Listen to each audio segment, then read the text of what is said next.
Made me obsessed with Charlie Kirk. This came out of the blue for me. I never cared for bro content like that. Nothing against what he said. I was just never interested in clicking his videos to see what he had to say. But y'all made me deep dive and go down in this rabbit hole because there was no possible way that y'all seen the same video I saw and half the world rejoiced it. And I'm just sitting here like, there's no way. Immediately I'm sitting here like, bro, nobody deserved to go out like that in front of all them kids, in front of his family. And y'all rejoiced it. Y'all celebrated. See, that's what's one of the problems. And y'all ain't had nothing to do with it. So I said, bro, he must have. But I was just trying to fix it. Yeah, I know. That's one of the problems. Somebody got shot like that in front of their friends and family, and half the world's rejoicing about the fact that a man was killed. Oh no, I think that part weird. I ain't celebrating that. That part weird. Legitly, people coming out and celebrating the fact that somebody got dead. Yeah, what is up with my thing? It's like you don't celebrate any death, you know. Like if Pelosi was to pass away, I ain't gonna celebrate that. I don't like her at all. But I'm not gonna celebrate that. But the fact that mainstream media and pundits alike are coming out lying about this guy, trying to frame the way about things that he said, calling him a racist, misogynistic, when he's none of that. He isn't. I've watched some of his videos, and so far, nothing. He is one of the kindest man, humble, and he talks to you with respect. Most of what people's thoughts are of Charlie Kirk are framed about what other people have said about him, not based off of the content that you listen to him speak. Outside of a probably 15 to 60 second clip that somebody put up to try to show you he is a certain way. That's why you can't always go by the clips. You gotta watch the full. Like, I'm sorry, Ian, but you're a prime example. You've probably only ever seen Charlie Kirk in clips. Have you ever sat down and watched him in an entire video? I haven't watched the entire video, but what I have tried to do is find the longest extended clips that I could possibly find. So I can understand how that turns people off from, like, I mean, overall, it's like, some people might call me a sociopath, but like, I don't really feel a type of way about the guy. Oh, that's fine. I don't like, I'm not out here saying like, oh, I'm not throwing a parade, but also I ain't crying, y'all. I'm really not, because like when I see like the world was pissed when Malcolm X got killed. The world was pissed when MLK got killed. The world was pissed when Medgar Evers got killed. It's like, and then you got the members of the Black Panther Party. Like, I'm not. This is different. When Martin Luther King died, you didn't have people on the right dancing in the streets that he was killed. You had people on the left, the Ku Klux Klan, that were celebrating it. When Malcolm X died, you didn't have people on the right celebrating it and cheering in the streets for it. Everybody you just named. That's okay. You didn't have people coming out here celebrating the fact that this man died. When JFK was shot, a Democratic president, you didn't have Republicans coming out cheering about the fact that this man was dead. Hold up. I gotta turn my phone off and back on. Everybody's found that as a shocking and horror. Shit acting weird. And everybody saw that that was wrong.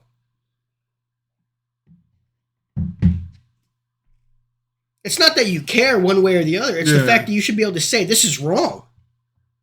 I see. Okay. This shouldn't happen. I see what it's you're not saying. that that's just one random guy that got shot. It's not just a random guy that got shot. Nah. He was a very influential political leader on the right, who all he wanted to do was sit down and have conversations with people.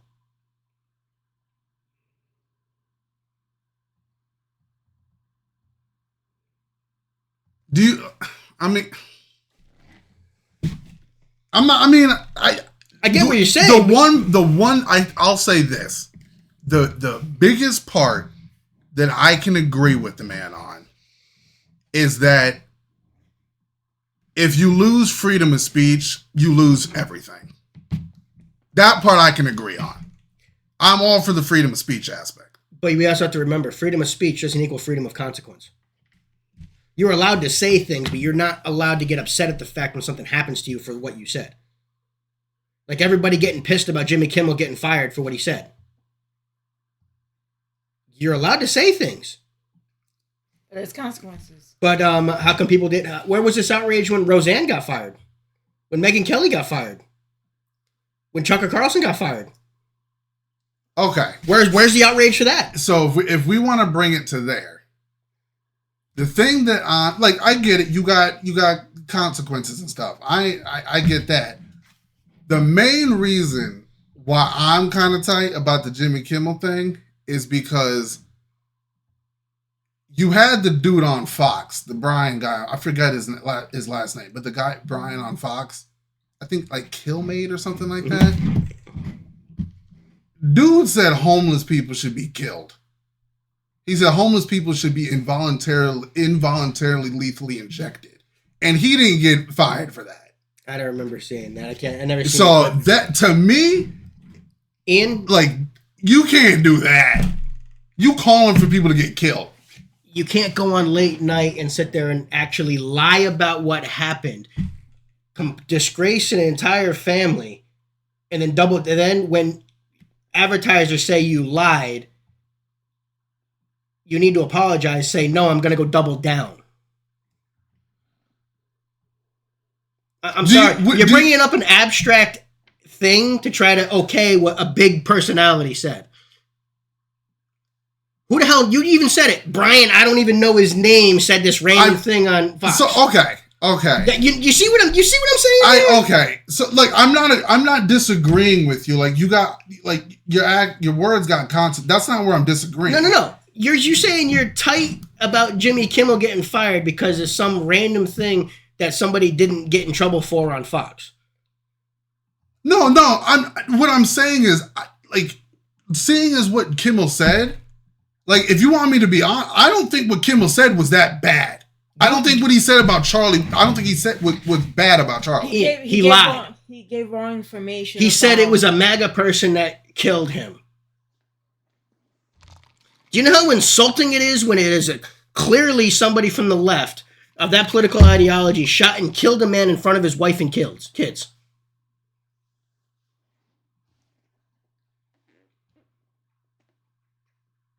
And then to try to frame it like one of his own supporters killed him?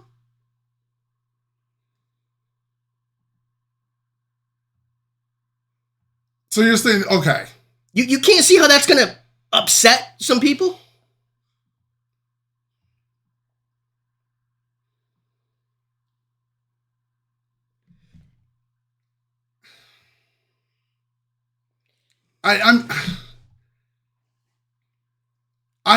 Okay, so the person who killed the guy, the person who killed Charlie. Yep. I don't care about the family he came from. I'm talking about him. Okay. Not his background, because we all know he came from a Republican background. Okay. What he came from doesn't identify who he is. Okay. Oh, hold up. He was living. I gotta turn my phone back on. Let that power. What's going on, Reedy? It has been, yeah, see, that's what mine been doing, Liz. It has been well known between documents that he was written on, statements from his friends, family, roommates. He was of the left ideology. Okay. He was dating a trans person. Okay. He etched on the bullets, "Here, hey, fascists, catch," and Bella Ciao. All left, radically left terms. Are you honestly going to tell me, and you honestly believe that there's some chance he was a right-wing shooter? To me, I'm not focused on the political background. That's all this is. This is a political background because this is a political killing. Ian, this is a political thing. The political ideology that Charlie was killed for his political ideology because it went against this guy's the shooters. You can't take the politics out of this one. This whole thing is based off of the politics. You can't look at it that way because they made it that way. This was a political killing. This was a political assassination. Okay, so let me ask okay. You really think this wasn't a political assassination? You really think politics had nothing to do with this killing? Are you rocking with the conspiracy then right now? What conspiracy? That the Jews killed him? That Israel did it? I don't believe that. I don't think that. Not at all. I don't believe that at all. I Even don't Nick think- Fuentes said, "Come on, I'm the Jew guy, and I don't even think the Jews killed him." No, I don't think that.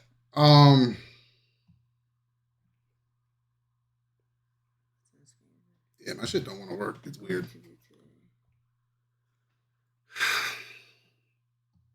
Did you see the text messages that were released? Yeah. Which I think was set up to try to make it look like he was a lone shooter. There was definitely more people that were involved in this. Oh, I don't think you getting the whole truth. Of course not. And you're not gonna get the whole truth about it. Of course not. It's the same thing with the JFK shit. You're not gonna get the whole truth about it. Of course not. But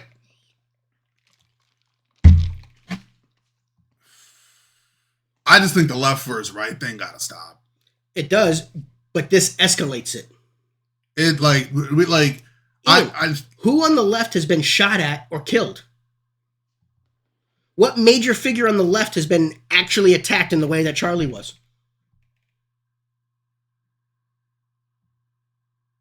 Who on the left goes and speaks at a college and has these massive protests against them? I see what you're saying, right? I mean, right now you don't have it. Do you consider? When did you? Do you consider Malcolm X leftist? Probably not towards the end, because even he didn't really care about the political What about process. MLK? MLK was a known Republican. MLK was a Republican. People like to leave that little detail out about his life because it doesn't fit into their narratives about him. They shot at Reagan. Yeah, He was pretty conservative. he was a conservative. Yeah, he was pretty. Yeah. He was pretty to the right, but they still shot him. Look how far back you're going. You're reaching back to the 60s, bruh. Do you see what you're doing? So what do you think of the left versus right now, like in that stance of it now? The left and right dynamic, there is no middle ground right now. The left and the right are so politically at odds with this. The left wants to see the destruction of this country. The right just wants to make this country back to where greatness was. The left fundamentally wants to see America destroyed. You saying everybody on the left? The people that are in control of the party, I'm not talking about the everyday run-of-the-mill person Democrat, because even most of them can't vibe with what the left is doing right now. I'm talking about the AOC section of the party, the far left. The far left, yeah. The far left. The socialistic part of the party that wants to destroy the fundamentals that this country was built on, because they think the fundamentals of this country was built on slavery, which it was not. The fundamentals of the country was not built on slavery. I mean, you can't ignore it. To say that the entirety of America was built on slavery is wrong. It was a part of our history. A large part.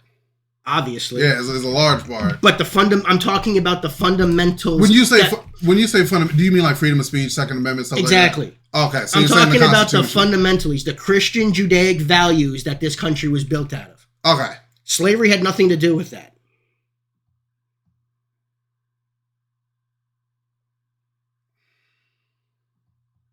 And people want to forget that it was black slave traders that brought the blacks from Africa to here. No, I don't think you can. I don't think you can throw that out. Africa sold us. You understand out. that 90% of the people think, when they think of American slavery, they think that it was Americans got in their boats, went to Africa, got the slaves and brought them back. No. It wasn't like the Navy SEAL, like the Navy SEALs back then of that time snuck over to Africa and stole the people. So do you understand? Sold our own people. So do you understand how I can say slavery was not fundamentally part of the foundation of America? For that to have been the case, that would have meant our forefathers needed the slaves in order to even start the production of a country. We didn't go get slaves and use them to fight the redcoats off.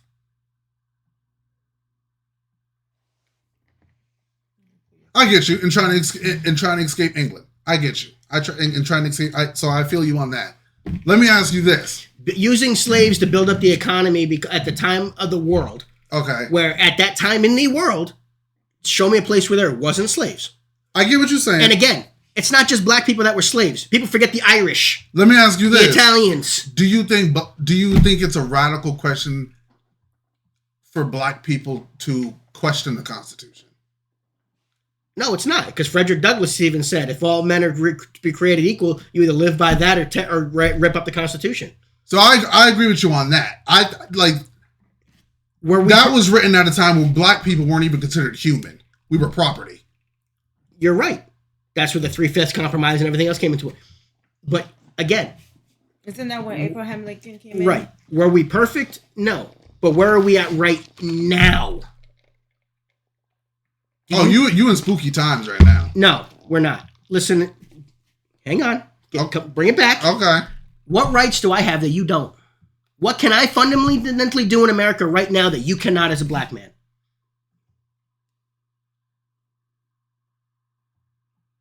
Okay. I see you on that. Okay. What right do I have as a white man that this woman right here does not have in America?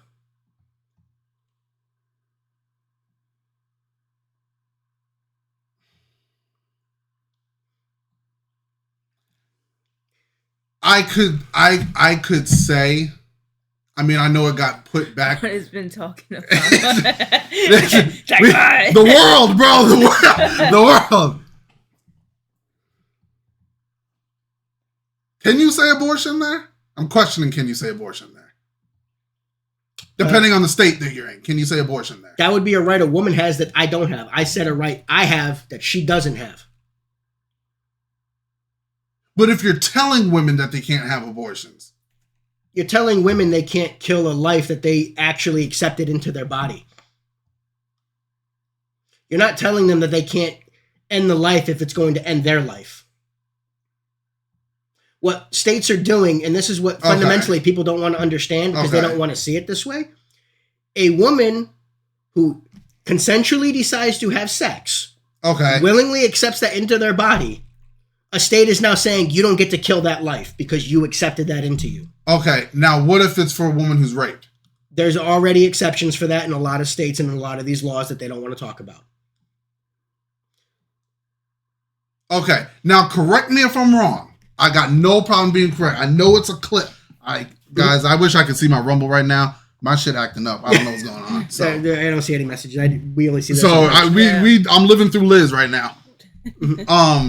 Okay, correct me if I'm wrong, but I know it's one of the most popular clips. Mm-hmm. The question that Charlie was asked about abortion: if a 10-year-old girl is raped and she becomes pregnant from the rape, and he says he would make his daughter have the baby, I can understand how that would rub a lot of people the wrong way because that's a religious view at that point. Okay. So if that's your religious view, okay, I got nothing against that. Because you got to understand, and a lot of righteous religious people, they understand that the 10-year-old girl is going to be, that's what happened to her. That's terrible. That's crazy.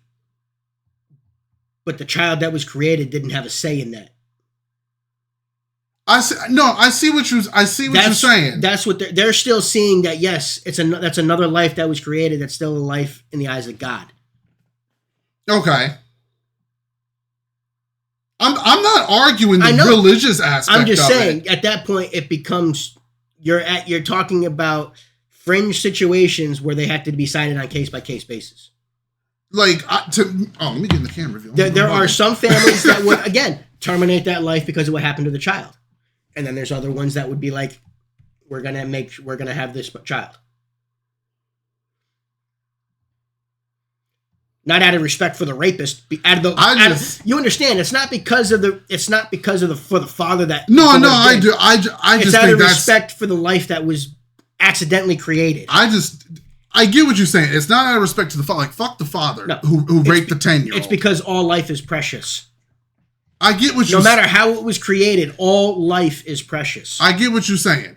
I do get what you're saying in the religious I can't aspect. imagine a I just think 10-year-old carrying a baby. I just think can't that's still remember it shit. either. I just think that shit's crazy still. Right, Just but in the like, but in that same situation, if they're having the baby is going to kill the 10-year-old, they abort the baby. That you understand how these fringe situations rarely would come up, and it's 0.001%. And a lot of people want to go to these arguments that are going to have next to no basis in a real world scenario.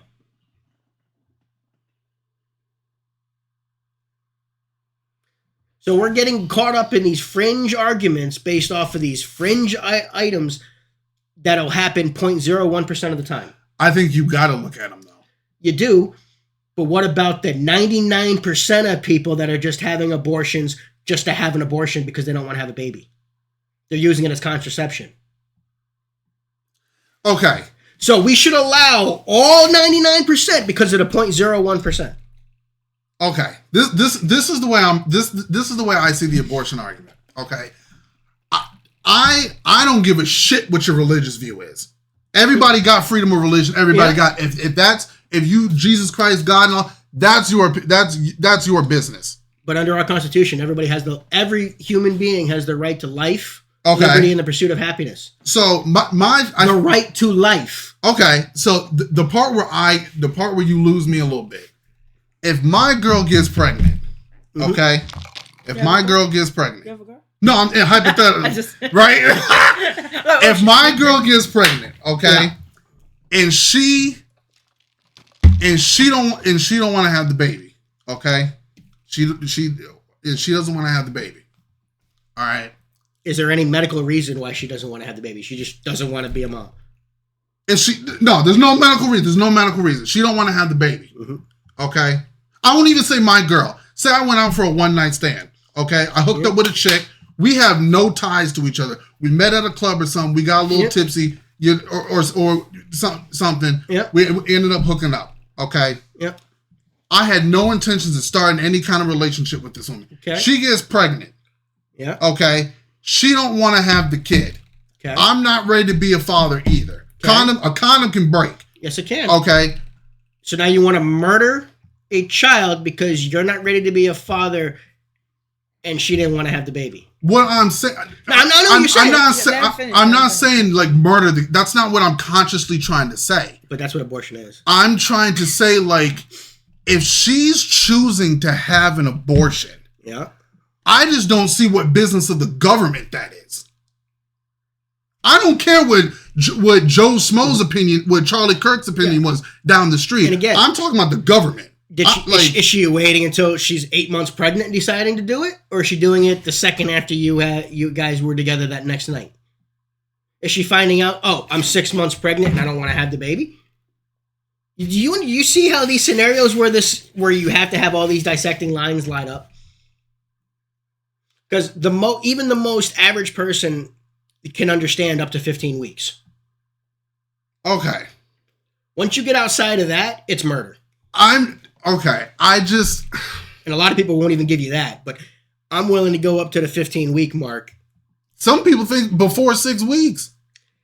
And to me, that's like, the average woman doesn't even know they're pregnant until the 8th week. So if a woman gets an abortion, then. Yeah. But if the child, and again, we've had this, once you get to the point where if you remove the child from the mother, it's able to survive out the womb, why kill it? Well, don't forget that we as women, when we miss a period, that's when we go check. Mm-hmm. But honestly. So there's a month right there. Actually, 3 weeks. If the baby is able to, if you removed it from the mom, to actively survive outside the womb, why kill it? What is wrong with this? You know what I'm saying? My thing weird too. I see what you're saying. There's something about it that just feels big government to me. I don't know what it is. There's something about it to me. Maybe it's just my perception. It could be the perception. I think it's just my perception. But that's Ian, once you get to the point where a fetus can survive out, Vito, I fully understand what you're saying. You know what fetus stands for, right? It's Latin for baby. No, Yeah, guys, we gotta live through Liz right now. My shit not act. My No, shit, that's mine. we gotta Mine live is- through Vito right now. My shit not acting right. I mean, I don't know how we went from Charlie Kirk to abortion on all this, but Well, because he talked about it. Yeah. He didn't talk about it. Okay. and again, when you're talking about Charlie Kirk, Yeah. you can't remove religion from it because that was his whole being. Yeah. Okay. I'll give you that. I'll give Two you that. things you've said today. You I'll want to give you remove that. religion and you want to remove politics. And guess what? Both those things you can't do with Charlie Kirk Okay. because okay. he built his entire business around politics. Okay. If you want to talk about Charlie Kirk, okay, then yes, you can't remove religion from it. But Or politics. You or can't remove- politics. But I think if you want to talk about politics as a whole, I think religion's too big to be in there. It's too influential. Because I saw a video the other day where they were interviewing, not yesterday, when they were, you know how people like news commentators go around and interview people at political rallies. You had people saying, "Oh, Trump is the closest thing to God." So what? That's crazy to would me. would you say the same thing about the Islamists on the other side? What do you mean, like? The people who are straight Islamists that want to just vote in Islamist people and have Islam take over the world. And I have no problem with Islamists. I'm just giving an example. I get it that people believe in religion. I 100% understand that. I understand, but most people only want to attack Christianity. When people who are talking about Christianity, they want Christianity removed. When it comes to religion, I understand, but that's what I'm getting at. Most people, they're fine with having Islam in schools and everything else. They want to remove Christianity and Judaism. Why is one okay over the other? Or Okay. are you saying all religions should be gone no matter what? I think it should be all religions. I'm not saying eradicate them from society. That's not what I'm saying. You have your freedom of religion to practice what you want. But when it's getting to the point where we're comparing influencers to God, we have a problem as people. But there's also going to be those crazy people that no matter what you say, they're going to look at individuals and treat them as gods. Yeah, Dude, we got... I see what you're saying. There's Yeah. people that are sitting there looking at Micah Parsons and calling him a god, and they're pissed off at the fact that he's on the Packers right now. I agree. I see You're what gonna you're have saying. those people. I see what you're saying. Ian, Tim Pool has a stalker of someone who gets mad at the fact because they think he goes into their house at 3 a.m. and steals their spoons. That's wild. That's insane. That's wild. But that's my point. You're gonna have these crazy people. And see, I think that's why you got to be careful with That's putting crazy. religious into politics, because some politicians run with this shit But you also and have to they go understand, wild with it. what are two things that build up every person's sense of being? Religion's one of them. I don't know, man. The religion- the morals, Exactly. I Religion get it. and your cultural background usually shape your beliefs. So, and you're going to make political decisions based off of your religious moral beliefs. If when they're having a meeting or a rally or whatever, you know, the politicians, right? Yeah. Mm-hmm. What's the thing that they use? God bless America. They're already putting religion right there by saying God bless. In our money, it says, "In God we trust." In God we trust. I got you. I got you on that. I don't hate religion. I know it's gonna come to, oh, Ian don't want religion. That's not what I'm saying. Because you can be the most God-fearing person that you can be the most God-fearing person in the world. But Ian, you have to understand, with a lot of people, when you tell them they need to take their religion out of their decisions, It's hard you're to do. telling them you need to remove your morals from your decisions. No. Ian, But you have to understand, a lot of people get their morals from their religion. Maybe he's trying to explain. I know what. No. I know what you're trying to say. But when you tell that to somebody, that's how they're anticipating it from what you're saying. It's When you're telling it's a perception. religion, exactly. When you tell someone who's fully believed in Christianity, Islam, Judaism, that they need to remove religion from their decisions, they're looking at you nuts because all of their decisions are through their religious morality. Okay. Yeah. So then maybe where I'm confusing it is, you can have your religious practices. You got to have a limit of how much we putting it in the fucking law and legislation. Look at every single law. Most of our laws come from English Commonwealth law,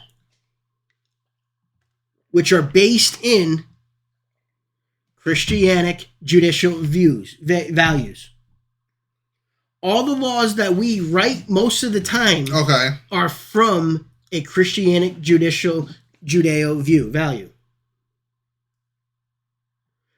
You can only make laws when immoral people are willing to follow them. You can't have a society if most of society can't agree on what the morality moving forward is. So a big percentage agree on that. Exactly.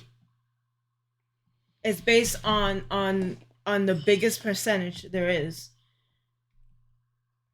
If 80% of a country believes in Christianic Judaic values, what do you think the values of that country are going to be? What do you think their laws are going to be framed around? What do you think their values are going to be based on? Look at any country. Look at any country. I feel you. Other countries, they just go by dictatorship. You know, even the dictatorships are based off of the religious moral views. But you can't. So do you think the Second Amendment is based on religious views? Wait, but you can't vote on it, right? You can't vote on it on other countries, right? That's what I'm trying to say. But in this country, you can. In this country, you have the freedom to vote. If there's something that you don't like, you could vote on it. Mm-hmm. To me personally, the Second Amendment has nothing to do with God. Yes, it does. To me personally, it doesn't. What happened when you aren't able to protect yourself for people who want to shut you up about your beliefs? What's that have to do with God? How many people are persecuted on a daily basis for believing in Jesus?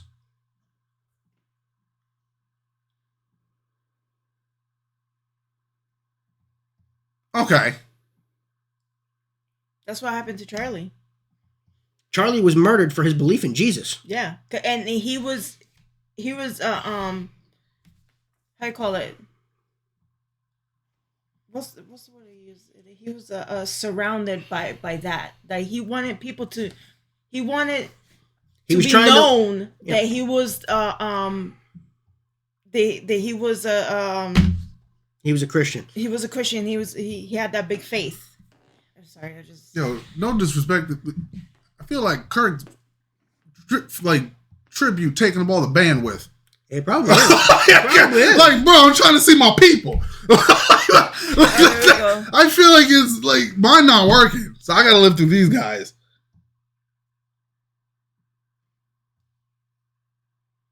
What?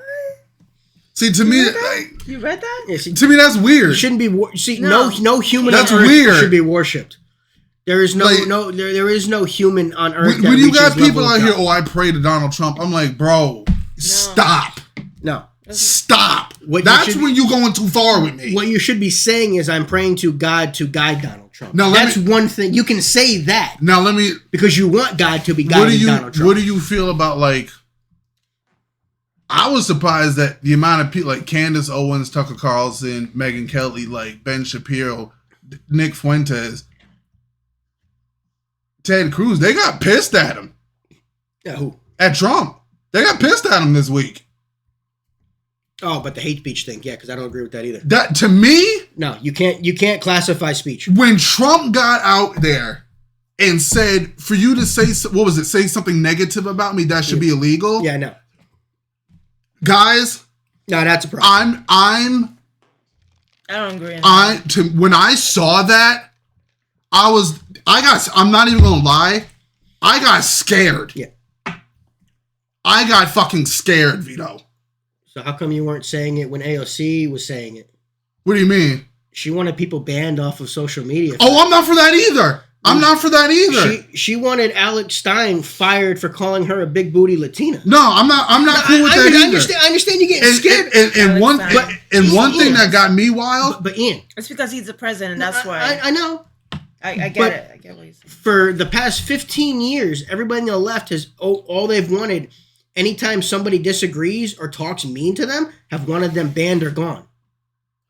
And I disagreed with that too. Oh, I hope so. I keep it as real as I possibly can get. It should be on this freaking channel. Because I 100% disagree with Trump. Trump fucked up on that. Yeah, no. There is no fucked up there. There is no classifying hate speech. Because even what made me more mad, is what Pam Bondi tried to say. There's free speech and then there's hate speech. No. We'll target you for hate. Fuck out of here. No. This isn't Russia or North Korea. The only speech Fuck out of here. The only speech that you can be targeted for is inciting speech. Yeah, like, no. That's ridiculous. Like, if you're trying to tell somebody, well, Ian's going to be at this place at this time, it'd be a shame if somebody came and saw him.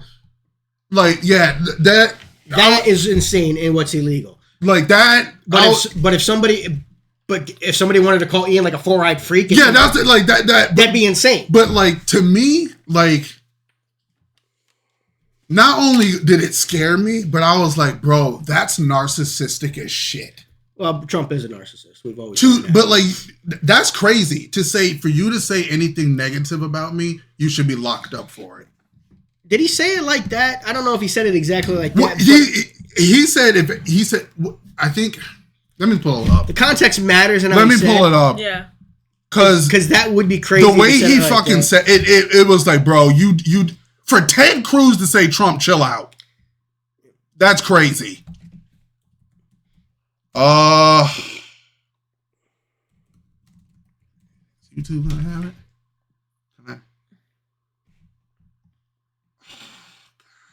He was on a plane when he said it.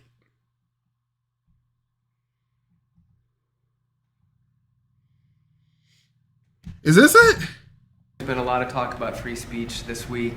Do you see a difference between cancel culture and consequence culture? I mean, your question's a little trick question. I'm a very strong person for free speech. At the same time, when you have networks where I won an election, like in counties, I guess it's 2,600 to 525. That's called a landslide times 2. When you have that level of popularity or voter support, as I did in the last election, and yet 97 and 94%, different numbers. You see different numbers with different stats. But 97, 94, 95, 96% of the people are against me in the sense of the newscasts are against me. The stories are they said 97% bad. So they gave me 97. They'll take a great story and they'll make it bad. I see what he's talking about with that. He's talking about where you're not portraying the news properly. You're giving nothing but opinion. You're not actually trying to give anybody information. There's difference when you're talking just straight opinion, but when you're trying to actually say your opinion is news, that's where you're wrong. You see what I mean? They're not actually portraying what he's doing. They're putting negative spin on every little thing that Trump does. That's what he was talking about in that clip. I agree with him. Maybe I'm not finding the right thing. Because I wouldn't even see why Ted Cruz would be upset at that one. Where the fuck is it? Because even Candace Owens went in on him on it. I can't fucking... Just do Trump hate speech. I don't understand how that... Like, I can't find this. Like, I don't understand how I can't find this right now.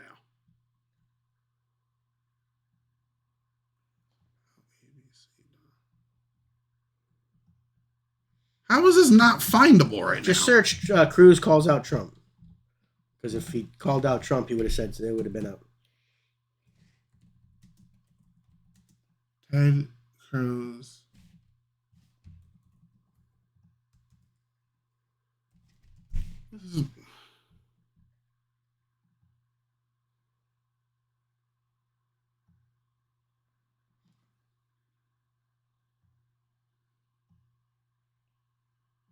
Oh, they're talking about the Kimmel firing. That's not why he was fired. It wasn't even the FCC that got him fired. It was advertisers that said they were not going to run his show. I don't know, man. What the FCC kind of did freaked me the fuck out. You're not supposed to be able to go up on there and slander people. What did he say that freaked you out? Because again, all this stuff was being done to conservatives for the past 10 years, if not longer. Again, Ian, where was the vitriol when Roseanne was fired? Dangerous. Where was the Okay. vitriol? Those are Ted. Maybe this I can About maybe Trump's this will. FCC Chairman Brendan Carr and his threats to ABC to deal with Jimmy Kimmel the easy way, or it would be done the hard way. Here's Cruz. Look, I like Brendan Carr. He's a good guy. He's the chairman of the FCC. I work closely with him.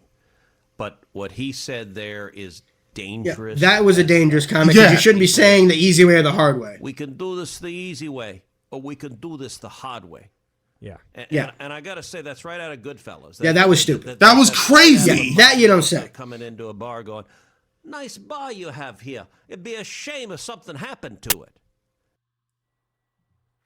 Okay, well. Yeah. That's like, I was like, what? But that's still not attacking Trump. That's just going after what Brandon Carr said. And yeah, Brandon Carr should not have said that. I think Brendan Carr is a courageous person. I think Brendan Carr is a great American patriot. So I disagree with Ted Cruz on that. Yeah, that's just a little clip. Carr is courageous. And they probably didn't even tell him what he said. All they probably I'm not clip searching correctly. No. I gotta learn how to clip search better. Yeah. My clip searching game is Do you off. see how easy the they is? cuts? But do you see how easy it is to manipulate people? Yeah. My Dude, clip this search. is Candace Owens was on fire with her clip search. Yeah. I'm fucking up with my clip search. And yes, that is getting to dangerous territory. That's very dangerous. Because you don't say that. But there have always been stuff on the airwaves that you have not been allowed to say. So like, what's off limits? You're not supposed to be swearing and doing certain things. You're not supposed to incite to violence. All that's always been regulated speech on the FCC.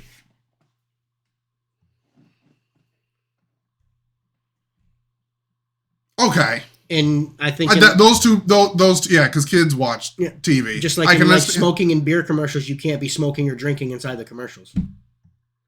That would be an FCC violation if you were drinking the beer in the commercial. Okay. Like there's probably a bunch of even more little things that we don't even know about. I'm not clip searching right. Maybe if I can do it through Candace Owens. I'm not clip searching right. I'm just pissing me off. Candace Owens went a little left this week. You know, all I'm saying is that you say something like that, then that means you're capable of that. Mm-hmm. You see, if I was to say, hey, I want to, kill someone, kill that person, right? So, what's gonna happen? Maybe this. And just because you I never thought that I would see a day where I would be rooting for a university above Donald J. Trump and his administration. But I don't recognize his administration right now. I don't recognize what's happening. I have a theory. I do. We were kicking around some theories earlier, me and the team, and we were going, how could Trump be such a free speech enthusiast and allowing these things to happen? Going after college universities, trying to suppress speech, while pretending that you're not suppressing speech, while pretending that you're fighting DEI. It's so messy. It's so obvious. Everyone knows what you're doing. People who are still trying to grift, I suppose, are not willing to challenge you on this, which is ridiculous, because when you are out of office, we are going to have to live with these consequences. Our children are going to have to grow up in this America, okay? So when you threaten our speech, it's not worth it so that we can have pom-poms and go hurrah for a couple of years, then go, okay, well, yeah, now it kind of stinks because, we're getting arrested for wrongthink. We got David Friedman. Yeah, arrest him. Arrest Tucker Carlson and Candace Owens. This ain't my clip. I love it. I'm mad right now. If you think it's going to stop with college campuses, I'm mad right you're out now. of your mind. Because my clip searching game is a D right now. Like I never thought that I would see it. Bro. Still didn't really explain. It did. I'm getting tight as motherfucker right now. And the way that was clipped up, that could have been her talking about almost anything, bro. But yes, you can't. But a lot of people were upset about when Pam Bondi came out and says we're going to go after people for hate speech. No, I don't agree with that at all. That's crazy. Hate speech is still protected speech. I forget her name because I accidentally clicked out the clip and I couldn't find it to go back. There was a GOP senator, I think it was a woman, who tried to say, well, if you look at it, the freedom of speech isn't really that important. And I'm like, fuck out of here with you. I don't remember any Republicans saying that. Democrats have been saying that for a while. I'm like, but the one thing I will agree with Candace is, you can't try to like say, oh, we're gonna target you now because of what you said. That's bullshit. Yeah, no, I don't agree with that. I've never agreed with that. I'm almost, but again, at the same time, you don't get to sit there and relish in somebody being shot in front of their family. And then get upset when you get fired for him being shot in front of his kids is crazy. That's crazy. People getting pissed off that they're getting fired from their jobs because they're online posting about how happy they are somebody got murdered in front of their. But just because that business doesn't want to be associated with those people anymore, that's on the business. But I feel like Trump got to clean up what he said. He's supposed to speak. Yeah, he got to fix that. He got to fix that big time. Yeah, because they mad at what Jimmy Kimmel said, and to me. The what was said about... I would have been fine if Jimmy Kimmel came out and apologized. I wouldn't have cared. I don't even think he needed to apologize. Yeah, you did. He came out and lied to millions of people that it was a MAGA shooter. When plenty of information had already came out that it was a left-wing shooter. Okay. You came out and lied to the people. So there's two things people are mad about then. I'm mad about the fact that he came out and tried to say it was a right-wing shooter when it clearly was not. Okay, and then he doubled down attacking MAGA. I think there's two things people are mad at. Because then there's the mad at. I don't care that he said it. I'm cared that he was wrong, and then he won't admit that he was wrong and apologize for the fact that he was wrong. I thought it was crazy how they tried to say he need to make a donation at Turning Point. I thought that was wild. I wouldn't care about that. He should have came out. He doesn't even give him money. That's crazy. He should have came out and apologized for the fact that he was wrong in the fact that he was stating it was a MAGA shooter that shot Charlie. When he was wrong. Can you say former MAGA supporter or former Trump supporter? He was never a Trump supporter. So that part's wrong. He was never a Trump supporter. Okay. Because that's what his father and mother were. He never was. That part got me confused. Because after Charlie, that's what I'm mad about. The dude wasn't even dead for an hour, and there was already he was a trans shooter.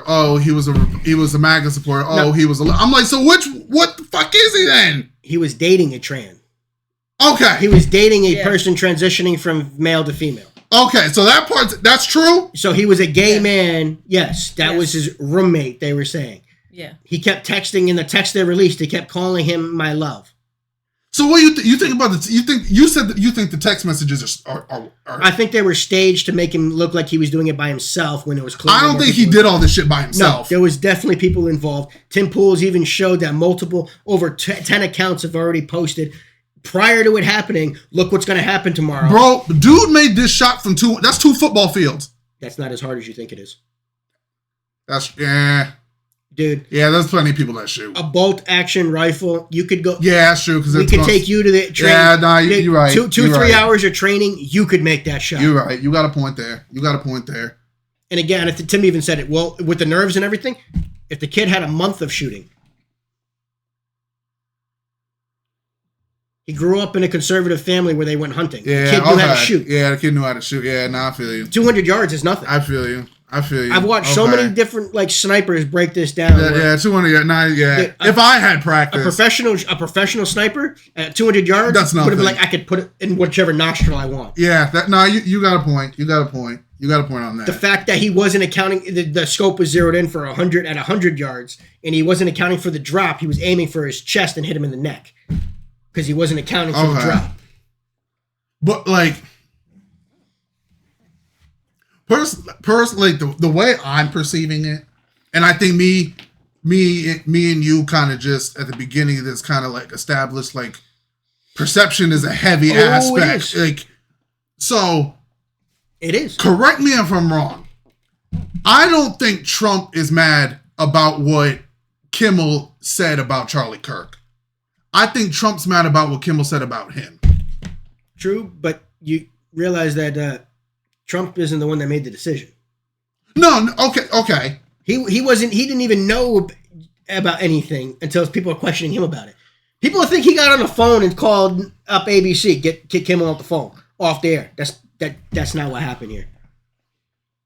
Nexstar and Sinclair, who own a majority of the stations that broadcast ABC, yeah, were telling ABC, our sponsors, people who pay for products, won't run ads in that time slot. So if they're not going to make any money running any commercials in that time slot, they can't put Jimmy Kimmel on. ABC could have kept him going. Nexstar and Sinclair were just going to run other programming over his show. So ABC decided to say, well, we're just going to let you go because your contract's up in a year anyway. Remember, Stephen Colbert was just fired because late night is losing money. His show was losing $40 million a year. They want to spin it like Trump got Colbert fired because he did what he was saying. No, Colbert got himself fired because he was losing $40 million a year. Reports are that Kimmel's show was losing roughly close to that. So, okay. So this is a business decision. So I did look up, before this, I did look up what the ratings of Jimmy Kimmel's show was. And it did say the ratings are going down. In the key demo, yeah. It did. It did say it was going down. My question is, it said it'd been going down for a few years now. Like, for several years. What I'm getting confused at is, if he had been... Creole. Oh, is Creole on there? Yeah. Hey. Yeah, my Rumble is weird too. I think it's because of the Charlie Kirk thing. Because there's so many people are watching it. I think that's what it is. My thing is... Damn, where was I going? I don't know, but where was I going with this? Oh, it said his ratings have been going down for several years now. Yep. Okay, so if his ratings were this bad, Kimmel was there during the Biden administration. Mm-hmm. He was there during the first Trump administration. Mm-hmm. Why'd you still have him on air if he was that bad? Because the money from the pharmaceuticals was still rolling in. All that money's drying up, bro. Okay. Why do you think Colbert and Kimmel and all these guys are getting fired now? To me, I'm not trying to go immediately to. I'm just saying that's what it is. I just think the coincidence is murky. But it's also easy to spin it that way. Again, if you had an employee that was costing you a net negative every month, why are you keeping that employee? Okay. Next question I got for you. But you didn't answer my question. Oh, my bad. I mean, I get it. Like, the ratings is low. I understand that. It's not the ratings. The show itself isn't making money. If you're not making... Okay. What's the whole purpose of a business? Is it to push a message or is it to make money? Okay. Ideally, you want to make money while pushing your message. I see you. But if you're not making money while pushing the message, something's going to break you. I see you. Okay. All right. So what's your next question? Damn, Rumble is being an asshole today. Yo, how much bandwidth? Like, I get the man died and shit, but like, y'all got to fix this. Ian, I don't think you realize the influence this guy has. All right. You got people worldwide. Listen, I fully came prepared for this week. That when I got on Rumble, got on this stream, when I say what I said, I love free speech. Some of y'all gonna look at me like a sociopath. I've accepted it. Okay. They were having vigils for this guy all the way to South Korea. So some people are gonna look at me as a sociopath. That's your perception of me. I do with that with you, Moss. No, I think you just need to actually go watch Charlie Kirk's channel for a little bit and actually get a perspective on who he actually was and deep dive and actually listen to him speak for a little bit. Not just keep looking at what other people are saying about him. No, seriously. I'm being. I'm not against it. I gotta go do that. I'm not against it. I think you need to actually go spend 4 or 5 hours. I'm not against it. I'll go do it and watch Charlie Kirk's channel and actually see how he talks about things and explains things. What's my next question for you? And a lot of people should, not just you. A lot of people should. What was my? Anybody that's got a negative view on him, go watch his channel and see his long form. What do you think about, like? I'm not trying to bring it to there, but how he was talking. It seemed like at first he changed his stance on like Israel. No, he changed his stance on the Israeli government. Thank you. Let me correct that. I want to get that out there. He has been one of the strongest supporters on Israel. Like the Israeli people. Yes. He firmly believes Israel has a right to exist and it should be there. But he has questioned the Israeli government.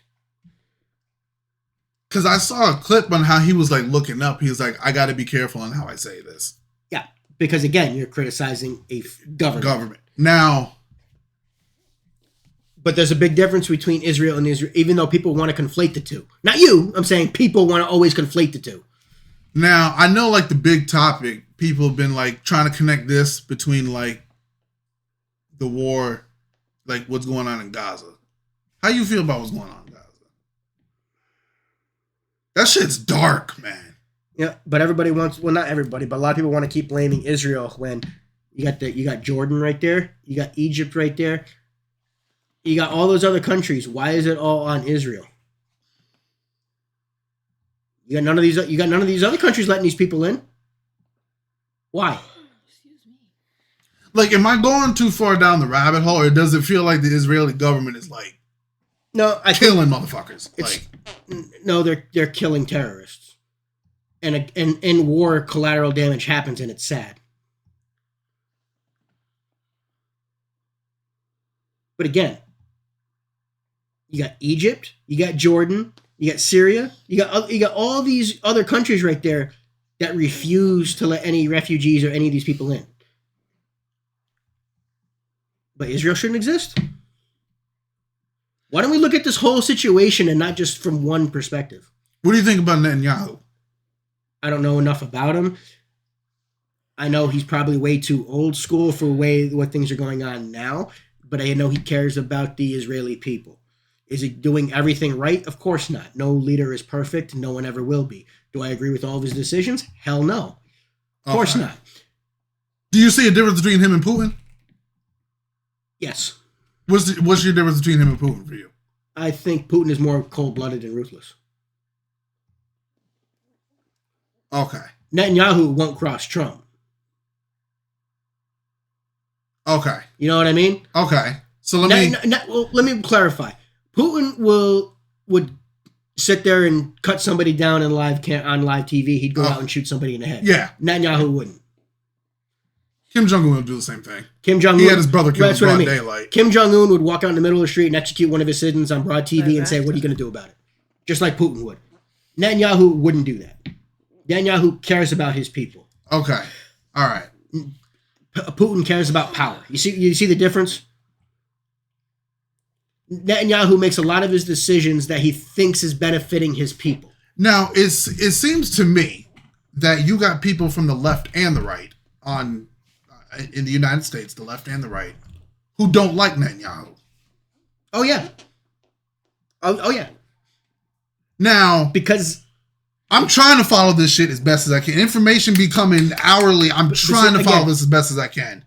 If any of these world leaders, if anybody universally loves them 100%, you're wrong. Okay. No leader should be loved 100%. The only thing that should be loved 100% is our creator. Okay. You see what I mean? Okay. No human is flawless. They all make mistakes. They're going to make mistakes. You and I are going to make mistakes. Okay. I'm sure we've said something that was completely wrong today. Now, it happened. What's with this? Where are we going to? Did we get off a little bit? No, we're just talking. Yeah. This is a Charlie Kirk day. You can't ignore what happened in the past week. You can't ignore it. No. Everybody's content, whatever, is right. You can't ignore it. Why don't you, well, you can bring up the song Charlie so we can actually get we should have had that. we should have been at that, bro. Don't worry, Vito. I got more questions. I'm sure you did. I guarantee you I got answers. I got more questions. Okay. Because I've been back and forth between mad, relaxed, sad, revolution, like all freaking week. I think I've been more annoyed and upset at people's reactions to it because you're dancing in the street. Not you. I'm saying people are glorifying a death of a man who was shot in front of his wife and children. Yo, Liz, what the conversation look like? My shit ain't working. For trying to have a conversation. My rumble dead right now. What do you think about this? Oh, what's going on here?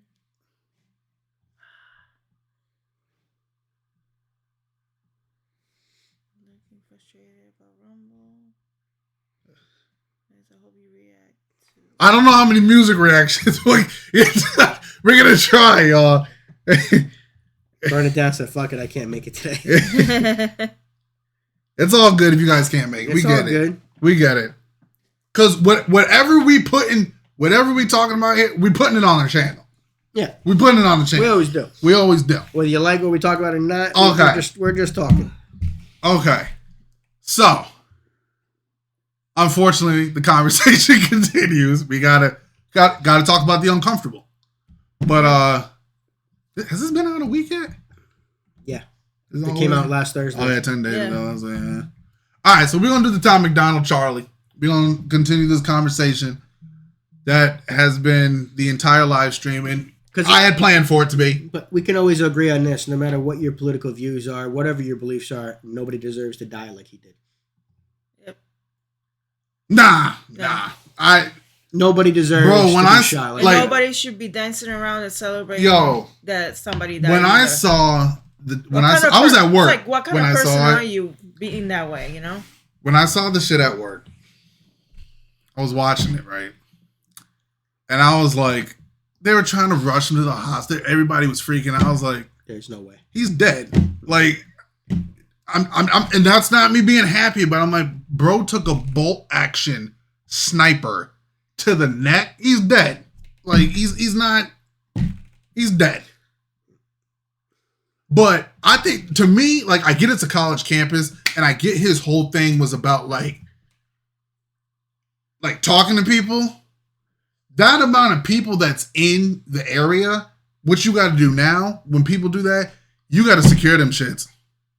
He did have security. That's the thing. That's crazy. But nobody, who would have thought to sit down and have a conversation, someone's going to put a bullet in you for it? No, I get, okay. There was always a possibility, but nobody thought it was actually going to happen. You're going to sit down on a college campus. Listen, the same people said the same shit about 9/11. No one expected somebody to fly 2 planes in the building. I know, but I'm trying to be realistic about it. If you went and sit down, and how many times have you sat down and listened to a speaker? You honestly think that there's a chance that somebody's going to open fire on the guy that's just speaking to you? Honestly, man, no. But at the same time, you can use the same argument for the people who fight for gun control because of public shootings. No one expects someone to just walk into a school and well, the only thing that stops a bad guy with a gun is a good guy with a gun. We've been over this before.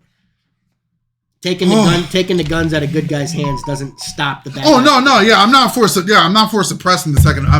No, but that's their argument. If we just remove all the guns from people's hands, it stops the killings. No, it doesn't. Oh yeah, we should probably So yesterday, my bad, Liz, my bad. Narrate for us. Good. Read the thing. He was going in. Yeah. Yesterday, in a violent act of cowardice, an assassin took Charlie Kirk's life. My heart goes out to his wife, 2 children, and to his millions of loyal supporters. All proceeds from this song will be donated. Rest in peace, Charlie. And I believe, he has donated like every single cent that the song has made. Your phone having a stroke. Yeah, I know. Well, hey, it's crazy. But here we go. Let's see what Tom had to say on this. Yo, I'm waiting for the comments about me. I'm waiting. People gonna be like, "Damn, he ain't a sociopath." Nah, that's not it. It's alright. No.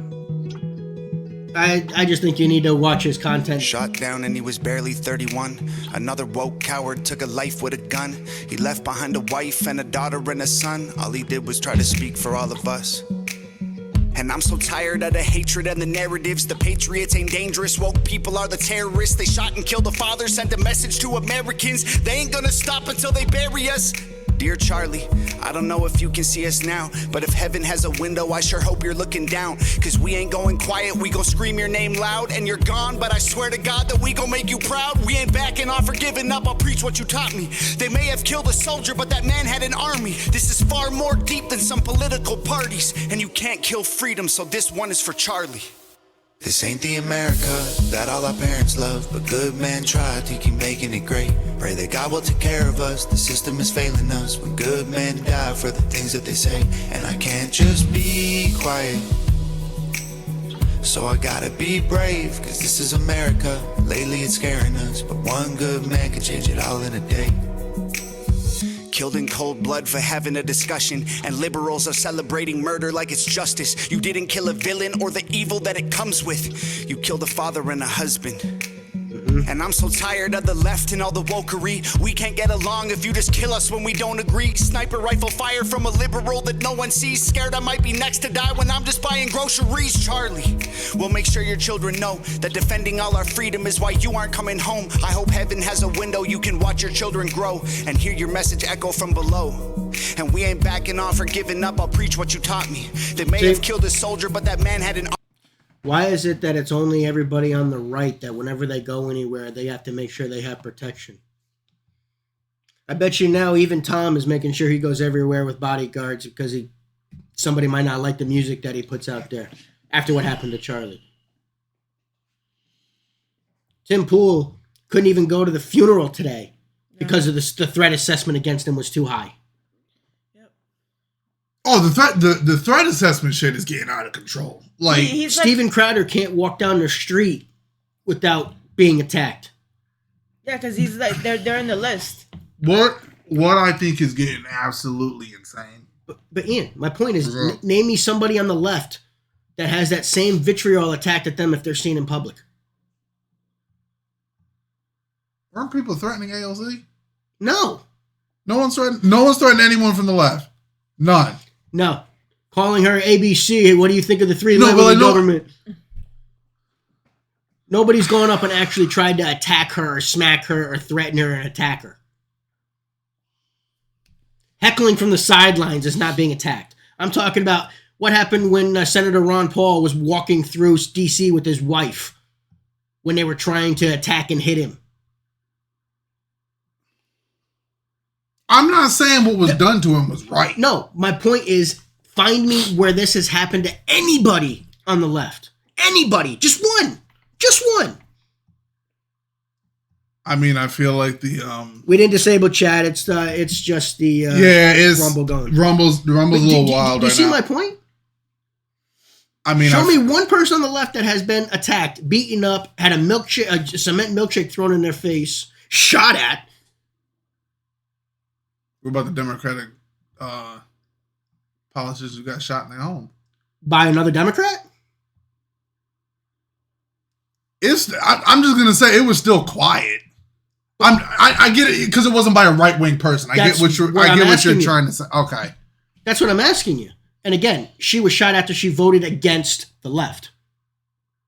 What if... She voted against her party and then she was killed for it. What do you think about the right-wing attacks that happen that are not against politicians? What ones? Dylan Proof. When was that? Wasn't Dylan Proof like 5 years ago when he shot all the in New York when he shot all the black people? To me that's kind of that's a right-wing person. You're shooting the left. I don't remember that. Yeah, Dylan Proof happened. Was that even a political thing? To me, is that just a racist? You can make the argument it's the same thing. That's political. If a person... No, because then you're saying right-wing people are racist if you're trying to argue that. I'm not saying all right-wing people are racist. No, I know you're not, but that's the argument you just tried to make. Because I can see someone making that argument. No, you just tried to make that into that argument. When I asked you that, you just tried to say that would make it that they're racist. That would incentivize that you're saying all right-wing people are at default core racist. What? Okay, so not necessarily when I say something am I saying that that's my point of view. When I'm saying something, I'm saying like, you got 330 million people that live in the United States. Yeah. That could be somebody's point of view. I understand that. Yeah, we're talking to people about our points of view. We're not trying to we're not trying to bring in all these points of views. We're talking to the people about how we view something. I'm not trying to bring out these other extrajudicial arguments to try to prove my point. Okay. I'm using my point of view. Okay. All right. So when you said that to me, like I know what you're saying. Okay, so I see where the framework is. I see where we're at. People watching are going to take that as your view. I'm not saying you guys right now. And you know what? I think people get mad that they can't control that. But that's my point. You're sitting there saying it's not necessarily my view when I say something. But someone's going to perceive it as you. Exactly. Yeah, I see what you're saying. It's dangerous. You don't want to put... You're speaking things out that you don't want to be associated to your view. But you're still saying it. But you're saying it because it might be somebody else's point of view. Yeah. I see what you're saying. It's tricky. It is. It's tricky. It'd be one thing if we're just off to the side having a conversation. Yeah, it's tricky. I see what you're saying. But it's different when we're here trying to talk to these people about how we view something. That's why you got freedom of... It's freedom of speech, but not freedom of content. And that's why we like you guys actually seeing how we have these conversations. I see what you're saying. I'm not trying to attack you for it. It's just... But it's conversation, and I think this is where we both agreed, where Trump and Bondi were weird. This should not be illegal. No. Like, that's crazy. But I think what they were trying to say what would be illegal is if you're inciting violence against them, which that already is. If I'm on here advocating somebody should go and do something to Trump, that should be illegal. Didn't somebody try to kidnap the governor of Michigan? That was fake. That was fake? I thought that was all fake, bro. Oh, okay. I'm just asking the question. I'm just asking the question. Dude, that whole case was dropped. Okay. I did hear that. Dude, the entire thing was an FBI investigation. It was a... What was her name? Gwen Whitmore or something like that? Gretchen Whitmer. Dude, that and again, not your fault, but you only look surface level. I can only spend so much time looking at it. I know, but you're the average default lib. Not saying you're a liberal, I'm just saying you're the average default position. Yeah, I don't even vibe with the word liberal and conservative. The fact that you just said that, wasn't there that was debunked over 3 years ago. So you're okay. Oh damn.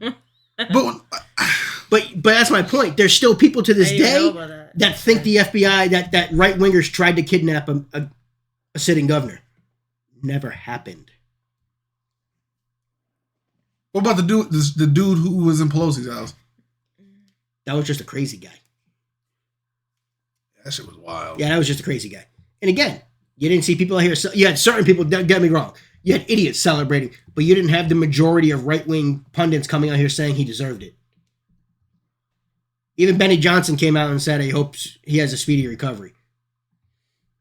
Oh, no, I didn't want the dude to die.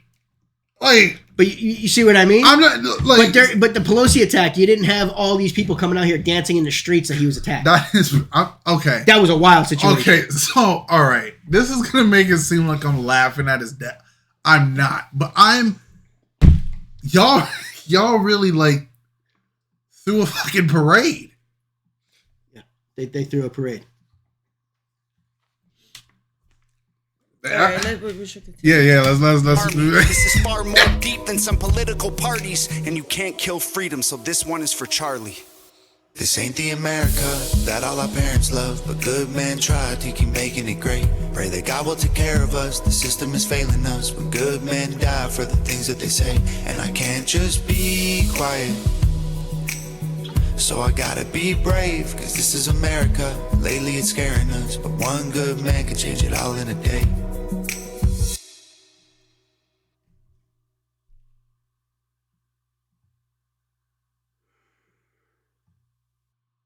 Okay. Oh, my Rumble trying to work. Man. I mean, I see why Tom made the song.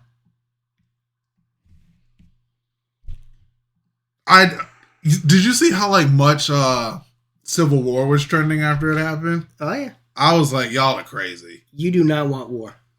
Not you, I'm saying people in general. First of all, okay. That's the last thing. We dancing in the street about Charlie Kirk because his man died. Y'all crazy. Okay. I know I can see in the comments, yo, Ian, you need to go watch more. I can go do that. I got no problem going to do that.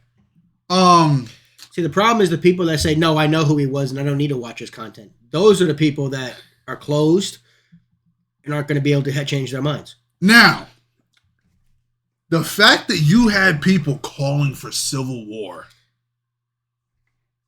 Do y'all look at a calendar?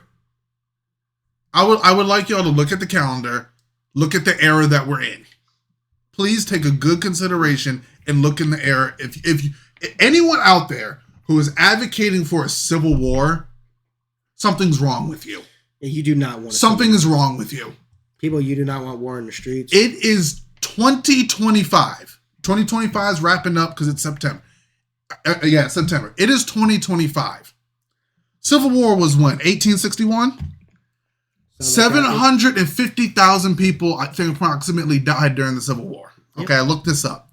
Was it a quarter of the population? That's 1861, where it damn near took 15 minutes to reload a single shot rifle. Yep. It's 2025 now. Yep. We got AR-15s. We got fully automatic guns with extended mags and grenades and shit. And y'all motherfuckers want civil war? What's wrong with you? If we had a civil war now, the death toll would make the first one look like nothing. It'd be in the millions. It'd be in the millions. And now, see, when we had the first Civil War, you just had soldiers fighting. You didn't have innocent women and children on the battlefield. Now there will be. Now you got whether you conservative or right, whatever. You have people who are willing to freaking go kill children to prove their damn point. And you're telling me you think we need a civil war? No. That's the flash. Bro, that's psychopathic to me. Mm-hmm. Why would you want a civil war? But there will be no peaceful divorce. Okay, let me ask that. What does the divorce look like? What is that? Exactly. What is that? It doesn't. It can't happen.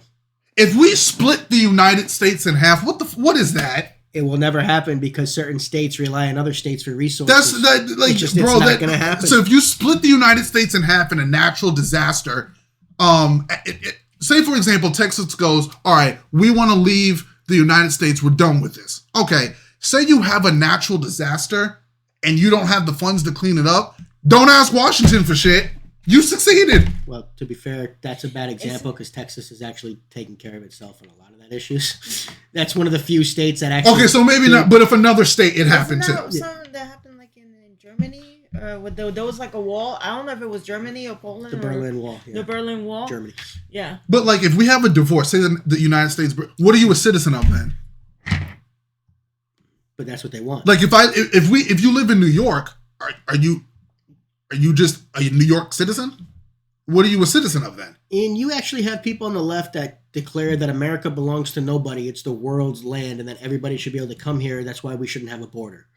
People from all over the world have a right to come here because this is the world's land. It's from people all over the world. They argue America doesn't exist. There is no such thing as an American. Okay, so what's up with the Constitution then? That's the Constitution lives. I know, but that's why they argue we shouldn't have. If a there border. wasn't no Constitution, then I will get what they're trying to say. See what I'm saying? Well, those types of people refute the fact that this country was even created. I mean, no, the country was created. United States is a country. We have a country of citizens. It's the baby. Okay, it's just the youngest country. Exactly, that's what I mean. It's the baby. I think one big thing that people don't, because they don't like the fact that this land was a conquered land. Show me anywhere on this earth that the land wasn't conquered from somebody else. Do you think that any country right now, I'm saying any country that occupies any of the land was the original person that owned that land? Original people. I mean, shit, how many Chinese dynasties you got? My point. You see what I'm getting at? I get it. So people want to sit there and scream that this should all be given back to the Native Americans. Okay, fine. Which one? There was multiple tribes. Which tribe conquered which one and was the one that it should, which point in history are we going back to? I see what you're saying. Yo, I'm tight our Rumble ain't working. We picked a bad day to go live. Because of the you, Ian. I know. You picked it, Ian. I know. My birthday was yesterday, y'all. I'm in the 30 club now. That's right. It was your birthday. I'm in the 30 club. That's right. I gave you your shirt 2 weeks ago. Bro, it feels weird. Hit 30. It's weird. Mm-hmm. But yo, It's been, Aline, I've seen fringe people talking about that's why they don't want borders anywhere in the world, that this is the land of the people of the world. This is why. Such a stupid argument. This is why, as much as me and Vito disagree on things, this is why I like talking to Vito, because if I have a question, or if I only got to the surface level of something, he's not belittling me and say, you're not an American for thinking that way. No. Like that's why, as crazy as a question or something that I say, I'm not getting belittled by him. No, but speaking of what you said today, you do got to be careful with how you bring other points of view, and if you're not going to point. No, that's true. That's true. I feel you. You got to be careful how you frame that, because people will associate it to you. Yeah, I feel you. I feel you. That's learning. That's learning a lesson live and in time. Because you don't want somebody saying, "Well, you said this." Yeah, I feel you. That's not what I believed. I was just trying to bring a point. Yeah, I feel you. But how many clips now? Think about that. How many clips do you think you've seen in your lifetime where that exact thing has happened? Where now you have a belief about what somebody said, and that wasn't their point of view. I see what you're saying. They were just trying to bring an argument. Should I bring up the? Let me bring up some Charlie Kirk stuff. Let me see what we got here. Not the funeral. Let me just say debates. Let me try that. Just look up Charlie Kirk debates racism. Let's just bring up that one. Because that's one of the things, that's one of the things they try to do all the time. Yeah, we can do that. Okay. Please do that, because I got somebody that have to prove wrong about it. Damn, Liz. Okay. I do. Oh, Liz. I do. Breathe. You know who it is. She was like gunning for somebody. You know who it is. I know. All right, which one we want to do? We'll do the first one right there. Charlie Kirk crushes America's racist claim with. Okay. All right. I'm here to ask the age-old question. Okay. So what time is it? It is 2:49. We got to clock out at least like 3:45. Cowboys play today. Okay. It's all right if you missed the first quarter. You're not missing much. You're not missing much. I'm going to get some food. I'm going to watch my game. It's still my birthday week. I claim this whole weekend. Okay. We'll get through it. Okay. So here we go. You know you ain't missing much. All right. So let's play this. Here we go. All right.